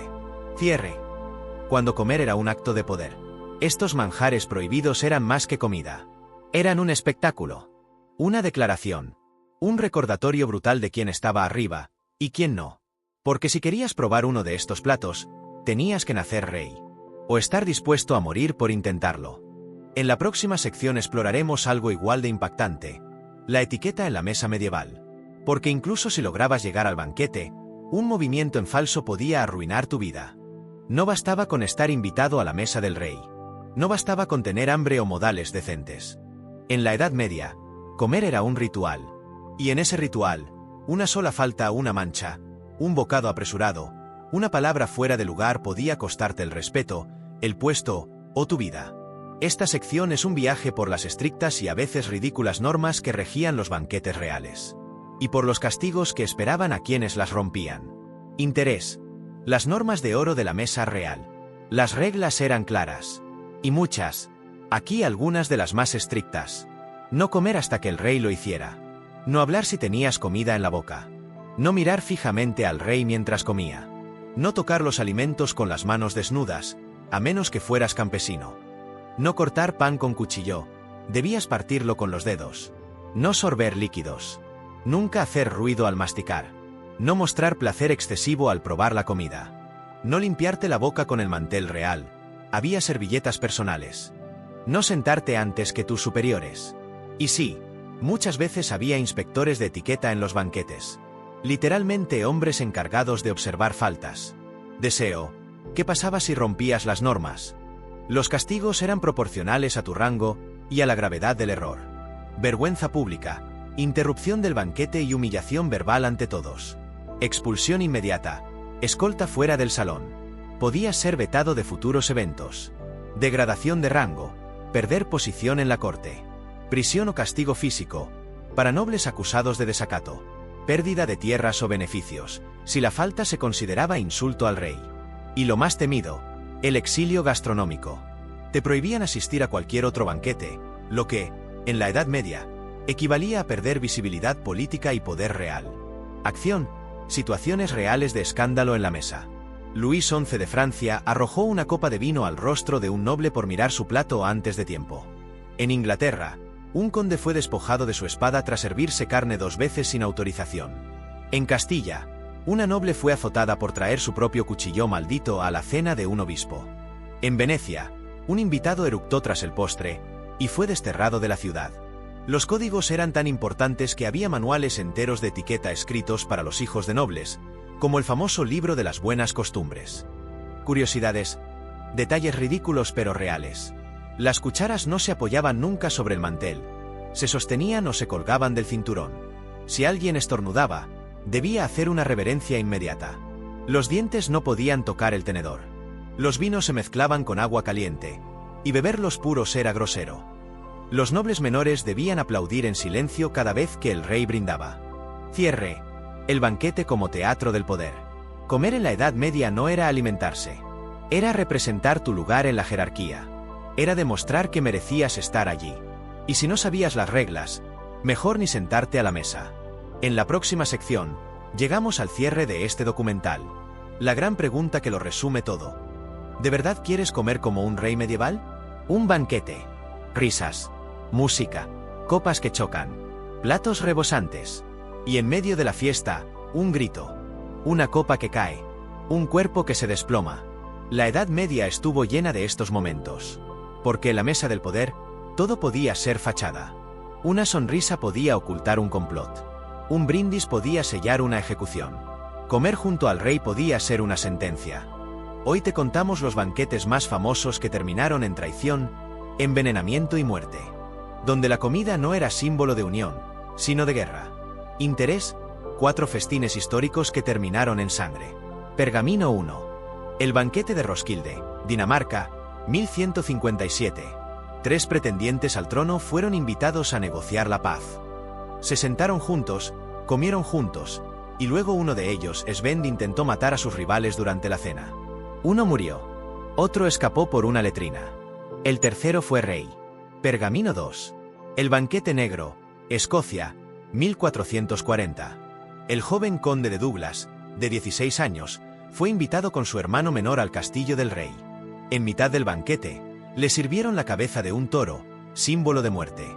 Fueron arrestados ahí mismo y ejecutados en el patio. Pergamino 3. El envenenamiento de Juan Galeazzo Visconti, Italia, 1402. El duque de Milán organizó un banquete para impresionar a sus enemigos. Pero alguien infiltró veneno en su vino. Murió lentamente tras el postre. Nunca se descubrió al culpable. Pergamino 4. El banquete de los cuervos, Castilla, leyenda. Cuenta la tradición que el rey Sancho II fue envenenado por su hermana en un banquete, tras comer un plato de perdices confitadas. Nadie lo pudo probar. Pero desde entonces, los cuervos visitaban ese castillo cada invierno. Deseo, ¿por qué la mesa era tan peligrosa? Porque era el único lugar donde el rey bajaba la guardia. Sin armadura, rodeado de gente, comiendo, bebiendo, relajado, perfecto para traicionar. Y también porque los banquetes reunían a todos los enemigos políticos bajo el mismo techo. Tensiones, celos, revanchas. Además, la confianza se probaba comiendo del mismo plato. Quien no lo hacía, despertaba sospechas. Acción, mecánicas de traición en la mesa. El vino envenenado, clásico. Se elegía el momento de mayor celebración para el golpe. Cambio de platos. Los asesinos colocaban veneno solo en un platillo específico. Copas intercambiadas a propósito, para culpar a otro. Mensajes ocultos bajo servilletas o pan. Coordinación interna. Dagas escondidas entre servilletas. Ataques rápidos a quemarropa. Y muchas veces, el cocinero o el copero estaba involucrado, aunque sin saberlo. Curiosidades sangrientas de la mesa real. En algunas cortes, se marcaban los platos del rey con sellos de cera. Si alguien los rompía, castigo inmediato. Los gatos reales eran colocados bajo la mesa para sentir presencias hostiles. Algunas mesas tenían trampillas secretas por donde escapaba el rey si algo salía mal. Se hacían pruebas de comida con perros, aves o sirvientes antes de cada plato. Se prohibía el uso de cuchillos personales en la mesa del rey tras varios ataques fatales. Cierre. Comer junto al rey era un privilegio. Y un riesgo mortal. En la Edad Media, la comida era poder. Pero también era teatro. Y algunos banquetes eran tan peligrosos como una batalla. Porque aunque todo parecía lujo y risa, la traición se servía caliente.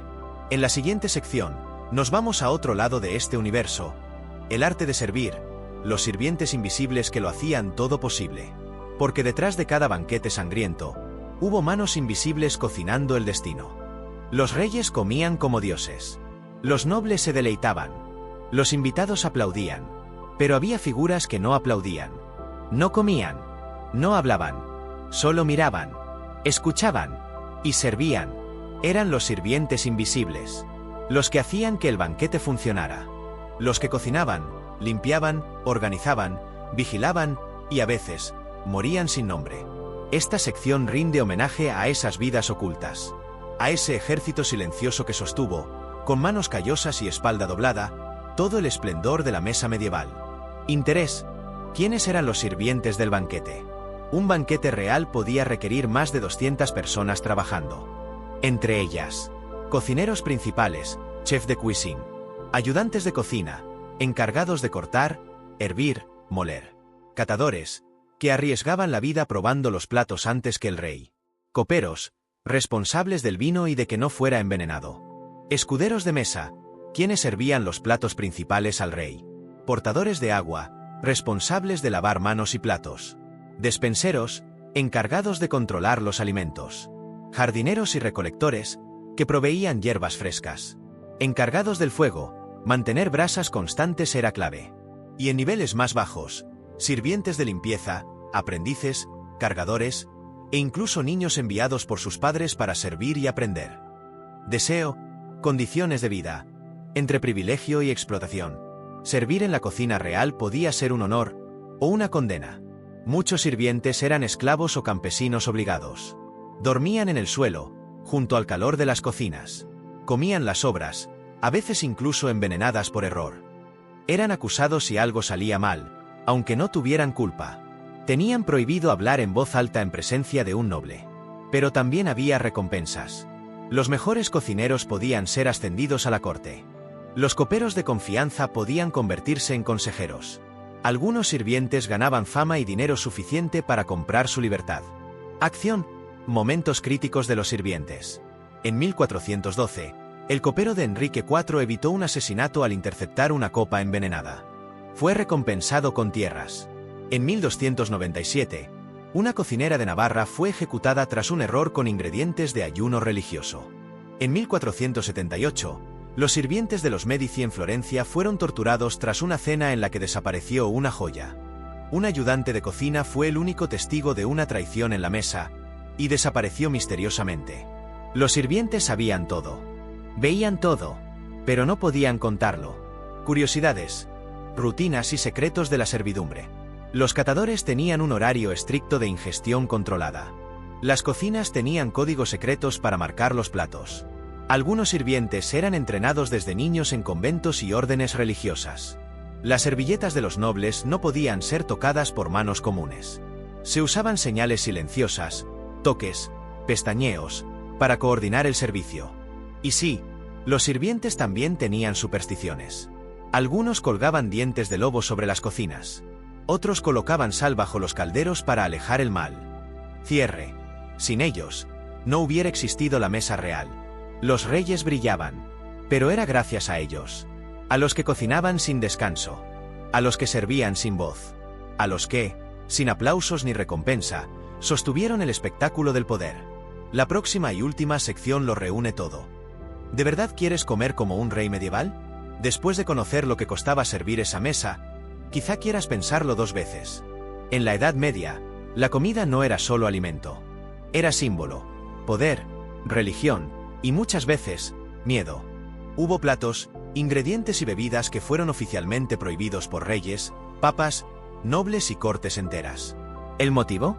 Superstición, traición, muerte, pesadillas que empezaban con un simple bocado. Esta es la historia de los alimentos malditos. Aquellos que, tras tragedias o creencias oscuras, fueron desterrados de la mesa real. Porque en el medioevo, lo que comías podía salvarte o condenarte. Interés cuando los alimentos se prohibieron por terror real. Pergamino 1. Anguilas reales Inglaterra, siglo XIII. El rey Juan sin tierra desarrolló una obsesión enfermiza por las anguilas en escabeche. Comía este plato a diario. Hasta que, durante una cacería, murió tras vomitar sangre después de una cena que incluía anguilas. Desde entonces, sus sucesores las prohibieron. Se las consideraba sangre del demonio. Pergamino 2. Pan de centeno negro Francia, siglo XIV. En varias cortes se documentaron visiones, gritos, delirios y muertes tras consumir pan oscuro de centeno. Hoy se sabe que era por cornezuelo, un hongo tóxico. Pero entonces, se creyó que el pan estaba maldito. En Normandía se llegó a quemar en hogueras públicas. Pergamino 3. Frutas cortadas en cruz, Castilla, siglo XV. Tras un banquete en Toledo, el rey Enrique IV enfermó durante días. Se culpó al modo en que se sirvieron las manzanas, partidas en cruz. Una superstición surgió: fruta cruzada, cuerpo en cruz. Nunca más se sirvieron frutas partidas así en su corte. Pergamino 4. Trufas negras Nápoles, siglo XIV. Se asociaban con brujería. Se decía que las trufas, al crecer bajo tierra, eran útero de demonios. Una noble napolitana murió tras un banquete con trufas. El rey prohibió su cultivo por 50 años. Pergamino 5. Hidromiel de luna nueva Gales, leyenda. Una reina bebió hidromiel fermentado en luna nueva. Murió 2 días después. Se culpó a la luna. Los druidas locales lo consideraron una condena astral. El hidromiel lunar fue vetado en banquetes oficiales. Deseo. ¿Por qué los reyes creían en maldiciones gastronómicas? No era solo ignorancia. Era miedo institucionalizado. La comida era ofrenda y rito. Si algo salía mal, se le atribuía al desequilibrio espiritual. Los ingredientes eran símbolo de pureza o corrupción. Comer era un acto político. Morir tras comer, una señal divina. Además, los reyes eran supersticiosos por necesidad. Soñaban con traiciones. Temían profecías. Veían señales en los platos, los colores, los olores. Y el menor incidente podía transformarse en una leyenda maldita. Acción. ¿Cómo se prohibían estos alimentos? Las prohibiciones reales eran absolutas. Algunas medidas. Edictos firmados prohibiendo su cultivo, venta o consumo en palacio. Inspecciones semanales en cocinas y mercados cercanos. Castigos severos a cocineros o sirvientes que desobedecieran. Latigazos, destierro, incluso ejecución. Bendiciones obligatorias de ingredientes dudosos por parte del clero. Listas negras en los libros de cocina de palacio. En algunos casos, se llegaba a bendecir al cocinero antes del servicio, si preparaba platos sospechosos. Curiosidades escalofriantes. En Borgoña, estaba prohibido servir aves con la cabeza separada del cuerpo. Se decía que traía muerte al invitado de honor. En Venecia, los mariscos estaban prohibidos durante tormentas. Comerlos durante mal tiempo era considerado suicidio espiritual. En Hungría, una sopa a base de sangre fue eliminada tras poseer al cocinero, que gritaba en latín sin haberlo aprendido. En Bohemia, las semillas de amapola eran símbolo de vidas por venir. Un plato con demasiada se asociaba a abortos espontáneos. En Escocia, los pasteles rellenos con frutas rojas se vetaron tras la muerte de un heredero en su bautizo. Símbolos y sutilezas que desataban el pánico. Servir pan con forma de cruz cuando no era Pascua era visto como sacrilegio. Mezclar sal y miel en una misma receta se consideraba una ofensa al equilibrio natural. Usar platos negros era un presagio de duelo. Cocinar animales albinos se consideraba robarle la pureza a los ángeles. A veces, Los cocineros debían consultar con astrólogos o monjes antes de servir platos nuevos. Cierre, cuando el rey tenía miedo del plato. En palacio, la comida era poder, pero también miedo. Los platos no solo llenaban estómagos, también traían mensajes, advertencias, castigos invisibles. Y cuando algo salía mal, la culpa no era del ingrediente, sino del signo, de la maldición, del aviso divino. Por eso, en la Edad Media, muchos ingredientes fueron vetados no por ciencia, sino por superstición. Porque cuando la corona temía, lo primero que caía era el plato. No había vajillas doradas, ni cocineros con 100 ayudantes. En campaña, el rey seguía siendo rey, pero con barro en las botas, cansancio en la mirada y hambre en el estómago. La guerra cambiaba todo, también lo que comía la corona. En esta sección descubrirás qué comían realmente los reyes cuando iban a la guerra, cómo se organizaban sus cocinas móviles, qué alimentos los acompañaban y qué tragedias provocó el hambre en la historia medieval. Interés. La vida de palacio no se marchaba, pero se adaptaba. Aunque muchos imaginan que en campaña los reyes comían como soldados, no era así. El lujo, aunque reducido, se mantenía. En las campañas militares, los reyes solían llevar cocinas portátiles construidas en carretas adaptadas, cocineros personales que los seguían a todos lados, animales vivos para sacrificio y consumo fresco, barriles de vino, miel y especias almacenados en carros especiales, servidores armados que protegían la comida con sus vidas. Pero, por supuesto, nada era igual. El frío, el barro, la distancia y los enemigos hacían que todo fuera más difícil.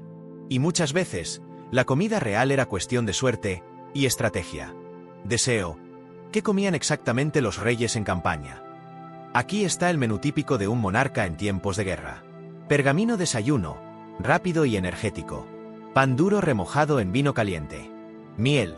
Frutas secas, higos, uvas pasas. En ocasiones, algo de carne fría del día anterior. Pergamino almuerzo, dependía del movimiento del ejército.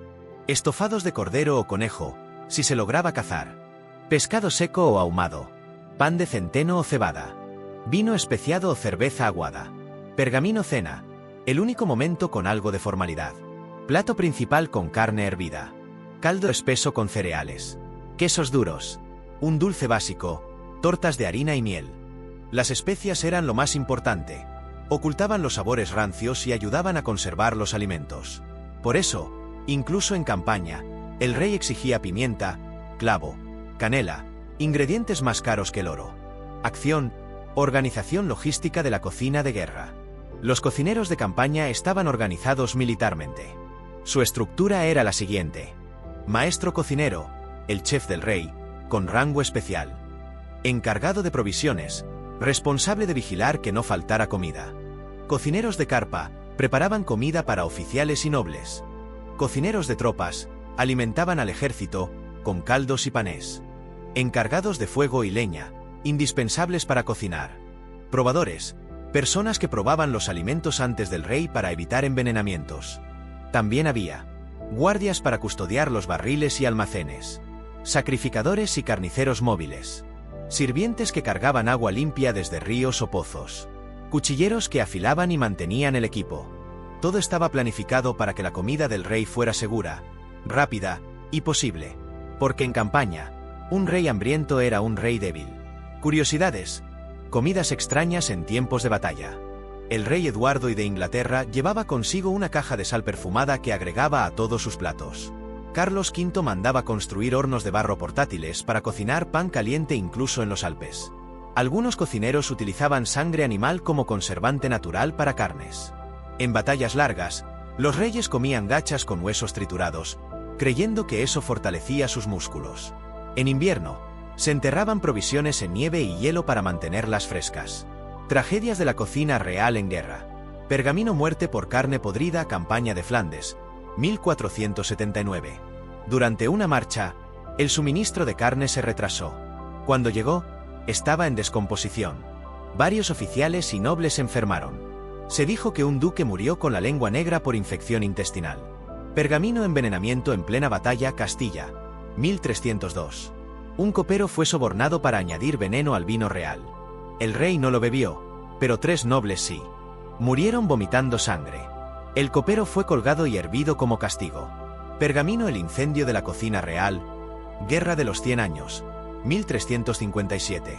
Un descuido en la preparación de un jabalí causó un incendio. Murieron 3 cocineros. El rey comió pan con ajo y queso frío esa noche. Y prometió ayunar como penitencia. Adaptaciones locales. Según el reino, cambiaba la comida de campaña. En Inglaterra, se priorizaban los carnes saladas y caldos espesos. En Francia, el pan y el vino eran básicos, pero también pasteles de carne para los nobles. En el Sacro Imperio, los reyes viajaban con barriles de cerveza negra y embutidos.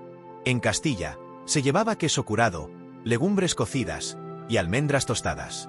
Incluso en campaña, la identidad gastronómica de cada reino se mantenía. Símbolos de poder en la comida de campaña. Los reyes enviaban mensajes a través de sus platos. Comer venado era señal de poder sobre la caza y la tierra. Repartir pan entre soldados, un gesto de unidad. Negarse a comer en público, una muestra de duelo o desafío.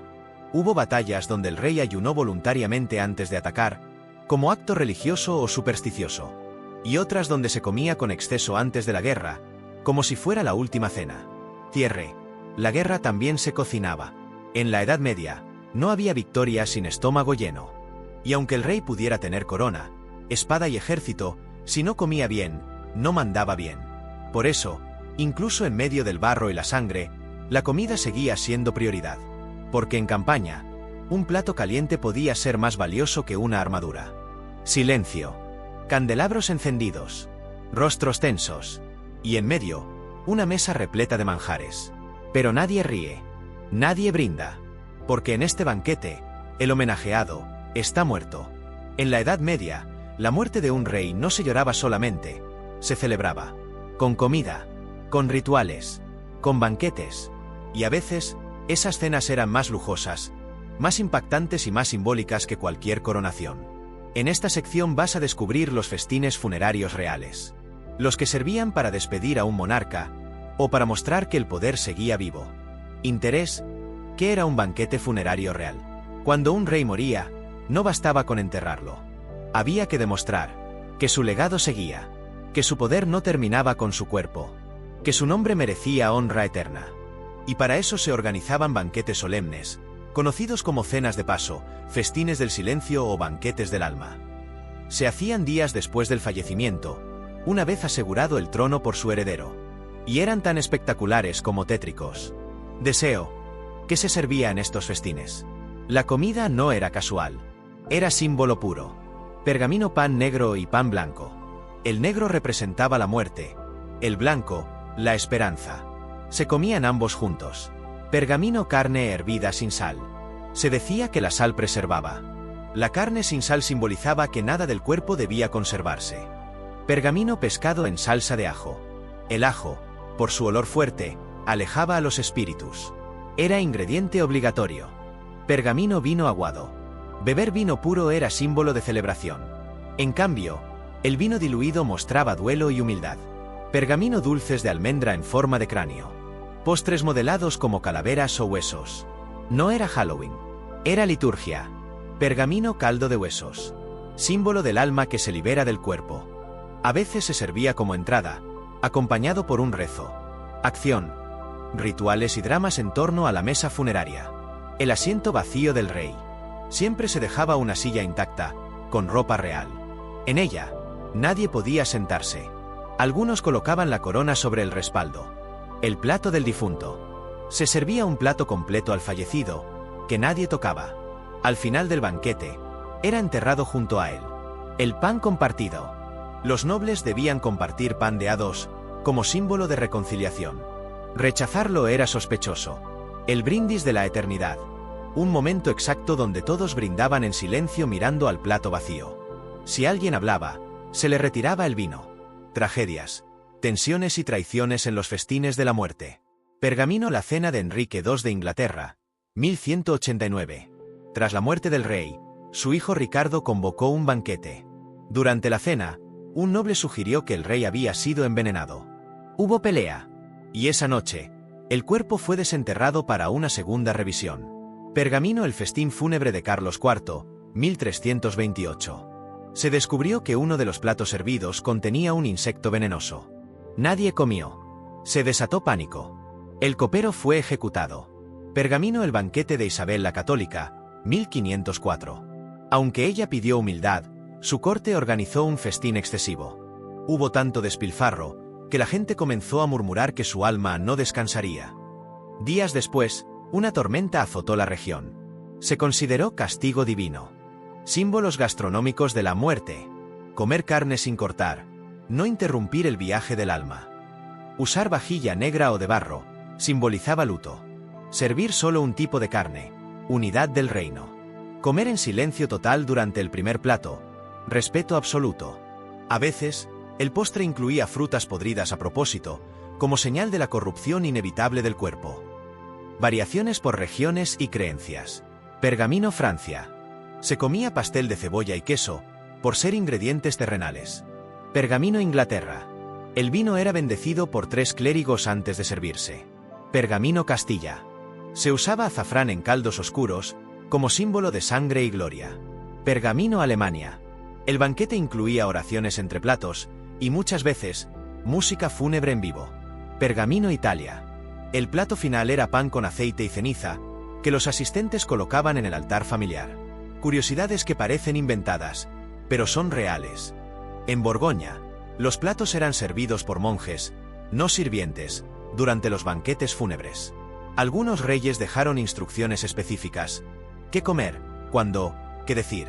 Se creía que si el pan del difunto no era tocado por ningún insecto, su alma había sido aceptada en el cielo. En Gales, se colocaba una vela flotante sobre el caldo. Si no se apagaba, el alma estaba en paz. El festín que revelaba quién tomaría el trono. A veces, el banquete no era sobre el rey muerto, sino sobre el próximo rey. Durante la cena, todos observaban quién hablaba más, quién brindaba primero, quién se sentaba cerca del plato vacío. El poder flotaba, y quien supiera leer entre platos, podía leer el futuro. Cierre: comida para los muertos, poder para los vivos. Los festines funerarios no eran banquetes, eran declaraciones, ceremonias, proclamas. Y aunque el rey estaba bajo tierra, su presencia dominaba la mesa. Porque en la Edad Media, ni la muerte podía quitarle el centro al poder. Y la comida era su eco final. En la Edad Media, los muros tenían oídos. Pero más aún, las cocinas. Mientras los reyes conspiraban, los nobles pactaban o los embajadores negociaban. Había alguien más siempre presente. El cocinero, el copero, el ayudante, el servidor. Callados, invisibles. O eso creían, porque muchos de ellos escuchaban, observaban y transmitían. En esta sección descubrirás cómo los cocineros se convirtieron en espías clave de palacio, cómo se filtraba información entre platos, y cómo, desde la sopa, se alteraron coronas, guerras y alianzas. Interés: la cocina. Un lugar de inteligencia política. Las cocinas reales no eran solo para preparar comida.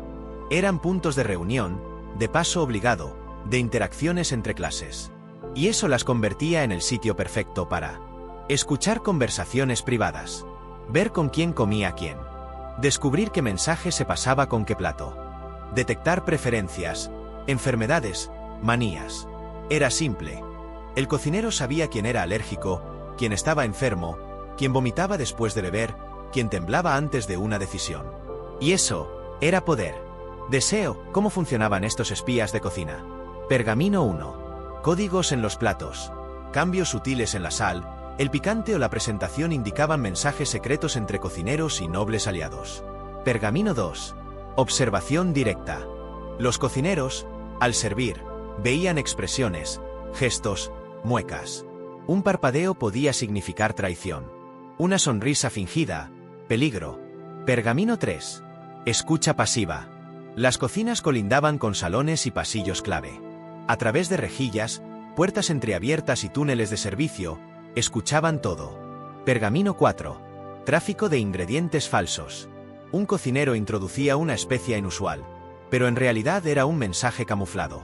Ejemplo: canela en el pan igual a viene guerra. Pergamino 5. Sirvientes dobles. Algunos sirvientes de cocina eran pagados por otras cortes.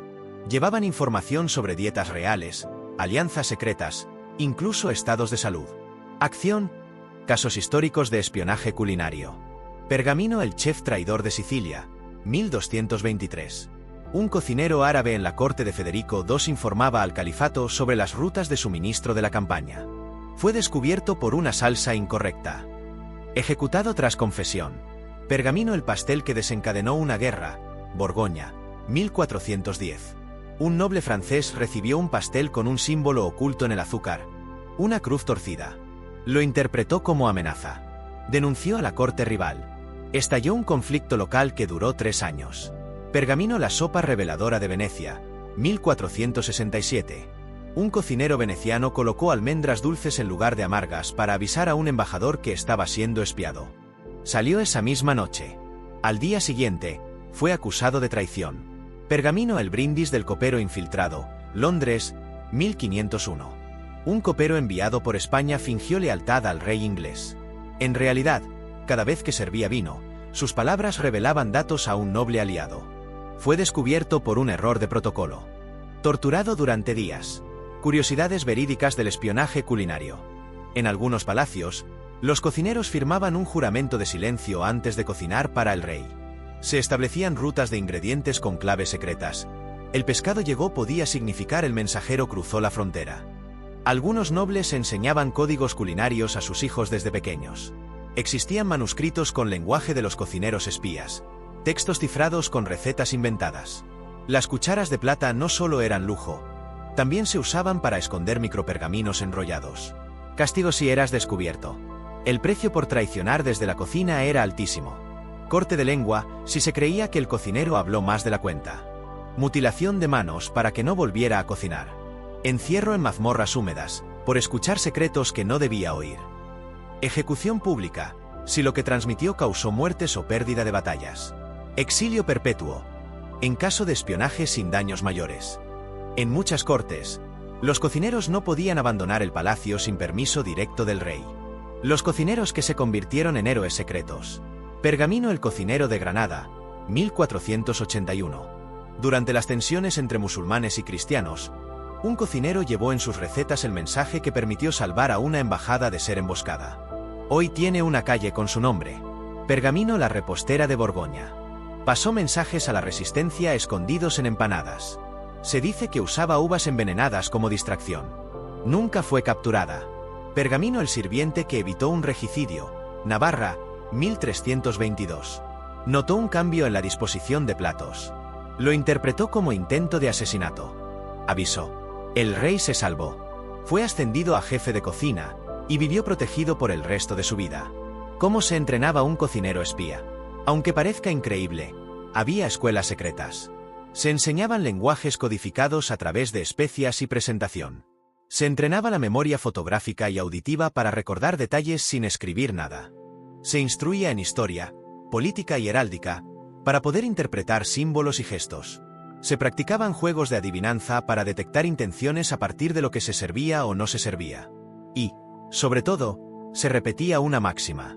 El poder no está en la espada, sino en quien sirve el vino. Cierre, en la mesa. Nadie era inocente. La historia medieval se escribió con espadas.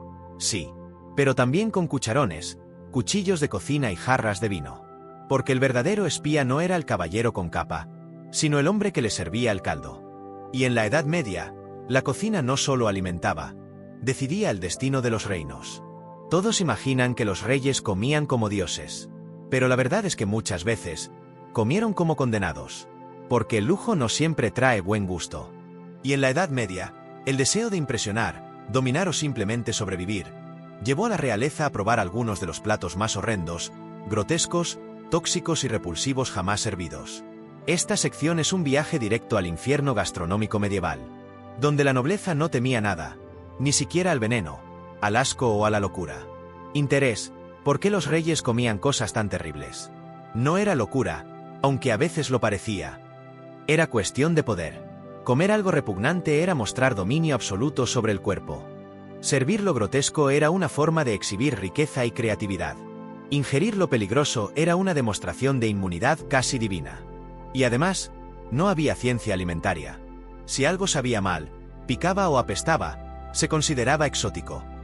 Deseo, los peores alimentos servidos a reyes europeos. Pergamino 1. El cisne podrido relleno de vísceras, Inglaterra.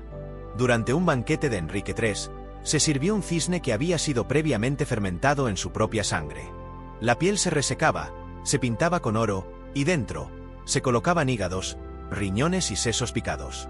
El olor era insoportable, pero comerlo era un honor. Pergamino 2. Anguilas vivas, Alemania.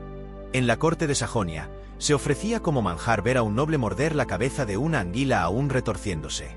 Se creía que su fuerza vital se transfería a quien la consumía. Muchos vomitaban. A algunos se les atragantaban en la garganta. Pergamino 3. Vino de orina de camello, Aragón. Relato cruzado con África. Alfonso X quiso impresionar a un embajador moro.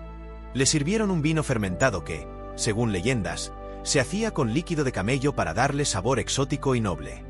El rey no lo bebió. El embajador tampoco. Pergamino 4. Sopa de sangre coagulada a Polonia. Una tradición de la corte jagellónica: cocer sangre de jabalí hasta que espese, agregar vinagre y raíces, y servir como caldo negro. Muchos la rechazaban. Se decía que los que la bebían quedaban con el aliento del infierno. Pergamino 5. Pastel de vísceras con grasa de caballo, Hungría.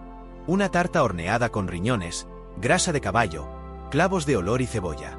Era símbolo de virilidad. Los cocineros la preparaban en secreto, por su olor tan ofensivo. Pergamino 6. Gelatina de pies de cabra, Francia. Una gelatina densa, creada con las patas hervidas de caballos viejos. Se aromatizaba con cebolla podrida, se dejaba fermentar y se servía en moldes con forma de calaveras. Era símbolo de resistencia y longevidad. Muchos la escupían apenas la probaban. Pergamino 7. Ojo de vaca cocido en cerveza, Castilla. En ciertos banquetes de duelo, se servía un solo ojo de vaca por noble, cocido lentamente en cerveza agria. Se decía que mirar a través del ojo traía visión del más allá. Pero algunos terminaban desmayados solo por la textura gelatinosa. Pergamino 8. Riñones en leche agria, Noruega. Un plato de invierno para la realeza vikinga. Se hervían riñones de ciervo en leche agria fermentada con algas. Se decía que aumentaba la resistencia al frío, pero generaba náuseas intensas. Pergamino 9. Caracoles con vísceras de pollo, Borgoña. Los caracoles eran comunes, pero este plato iba más allá. Se les quitaba la concha, se cocían con hígados de pollo y se reintroducían con una salsa negra de vino. La textura era descrita como moco espeso con sabor a cobre. Pergamino 10. Cabeza de toro rellena de ajo crudo, León. Un espectáculo grotesco. Se servía la cabeza entera, con la lengua colgando, los ojos intactos y rellena con una mezcla de ajo crudo, cebolla y grasa. Solo los más valientes la tocaban. El olor perduraba días enteros. Acción. ¿Por qué nadie se atrevía a negarse a estos platos? Comer en la mesa del rey era un privilegio. Pero también, una prueba. Rechazar un plato podía significar traición, debilidad o desprecio. Hacer una mueca de desagrado, un insulto al anfitrión. Vomitar, una humillación pública.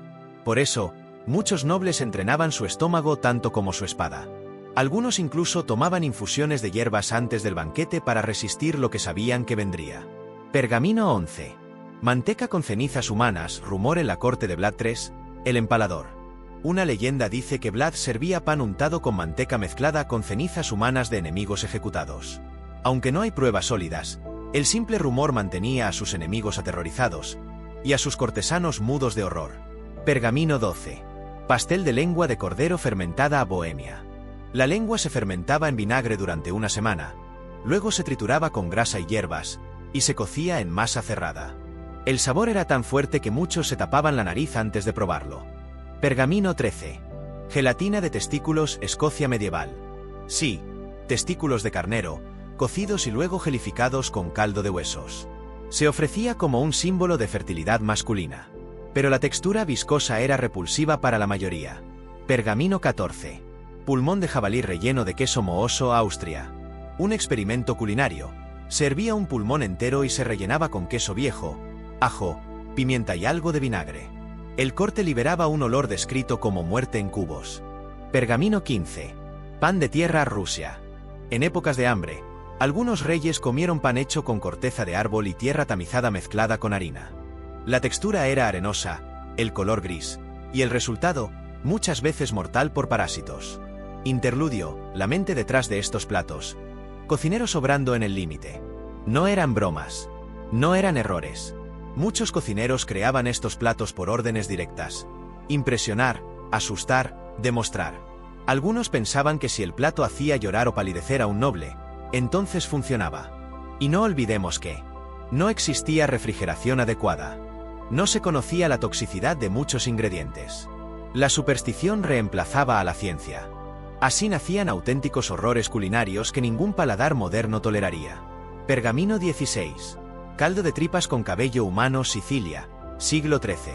Un chef, buscando impresionar, preparó un caldo espeso con tripas de cerdo y agregó cabellos como símbolo de longevidad.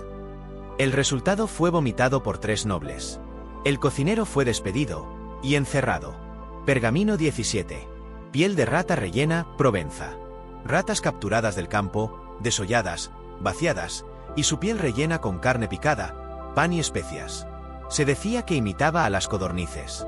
Pero al descubrirse, la indignación fue tal que se prohibieron las imitaciones. Pergamino XVIII. Mantequilla rancia con frutas saladas, Baviera. Un postre que consistía en mantequilla vieja, fermentada, batida con frutas pasadas y sal gruesa. Era parte de una cura espiritual. Muchos la escupían antes de llegar a la mesa. Pergamino XIX. Lengua de cisne con clavo, Borgoña. Cisnes eran considerados sagrados, y su lengua, rara. Se cocía con clavo y se servía como manjar. Pero su textura gomosa y su sabor metálico hacían que incluso los reyes fruncieran el ceño. Pergamino XX. Ostra podrida en cáscara dorada, Nápoles. Un intento de lujo terminó mal. Se sirvieron ostras en conchas cubiertas con pan de oro. Una estaba podrida. Murieron 2 nobles. Desde entonces, se prohibió servir ostras en la corte por 15 años. Tragedias y escándalos desatados por comida horrenda. Pergamino caso I. El veneno invisible. Caldo de acónito, Florencia, 1482. Un caldo de hierbas mal preparado provocó la muerte de un duque. El cocinero juró que era receta antigua. Fue torturado hasta morir. Pergamino caso II. El pastel de sangre falsa, Londres, 1310. Se ofreció un pastel de brujería con tinta de calamar. Los asistentes pensaron que era sangre humana. Causó desmayos masivos. Pergamino caso III. El pan de insectos, Hungría, 1395. Un cocinero usó harina infestada. Se hornearon 200 panés con larvas. El rey ordenó su ejecución inmediata. Pergamino caso IV. Sopa de hígado pútrido, Castilla, 1263. Un cocinero usó hígado mal conservado para sopa real. El olor alertó al catador. El cocinero fue enviado a la frontera como castigo perpetuo.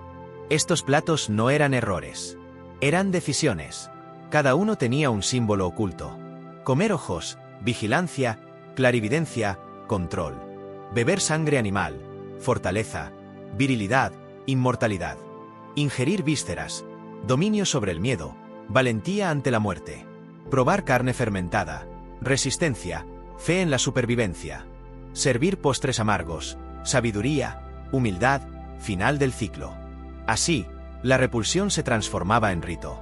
El asco, en obediencia. El riesgo, en poder.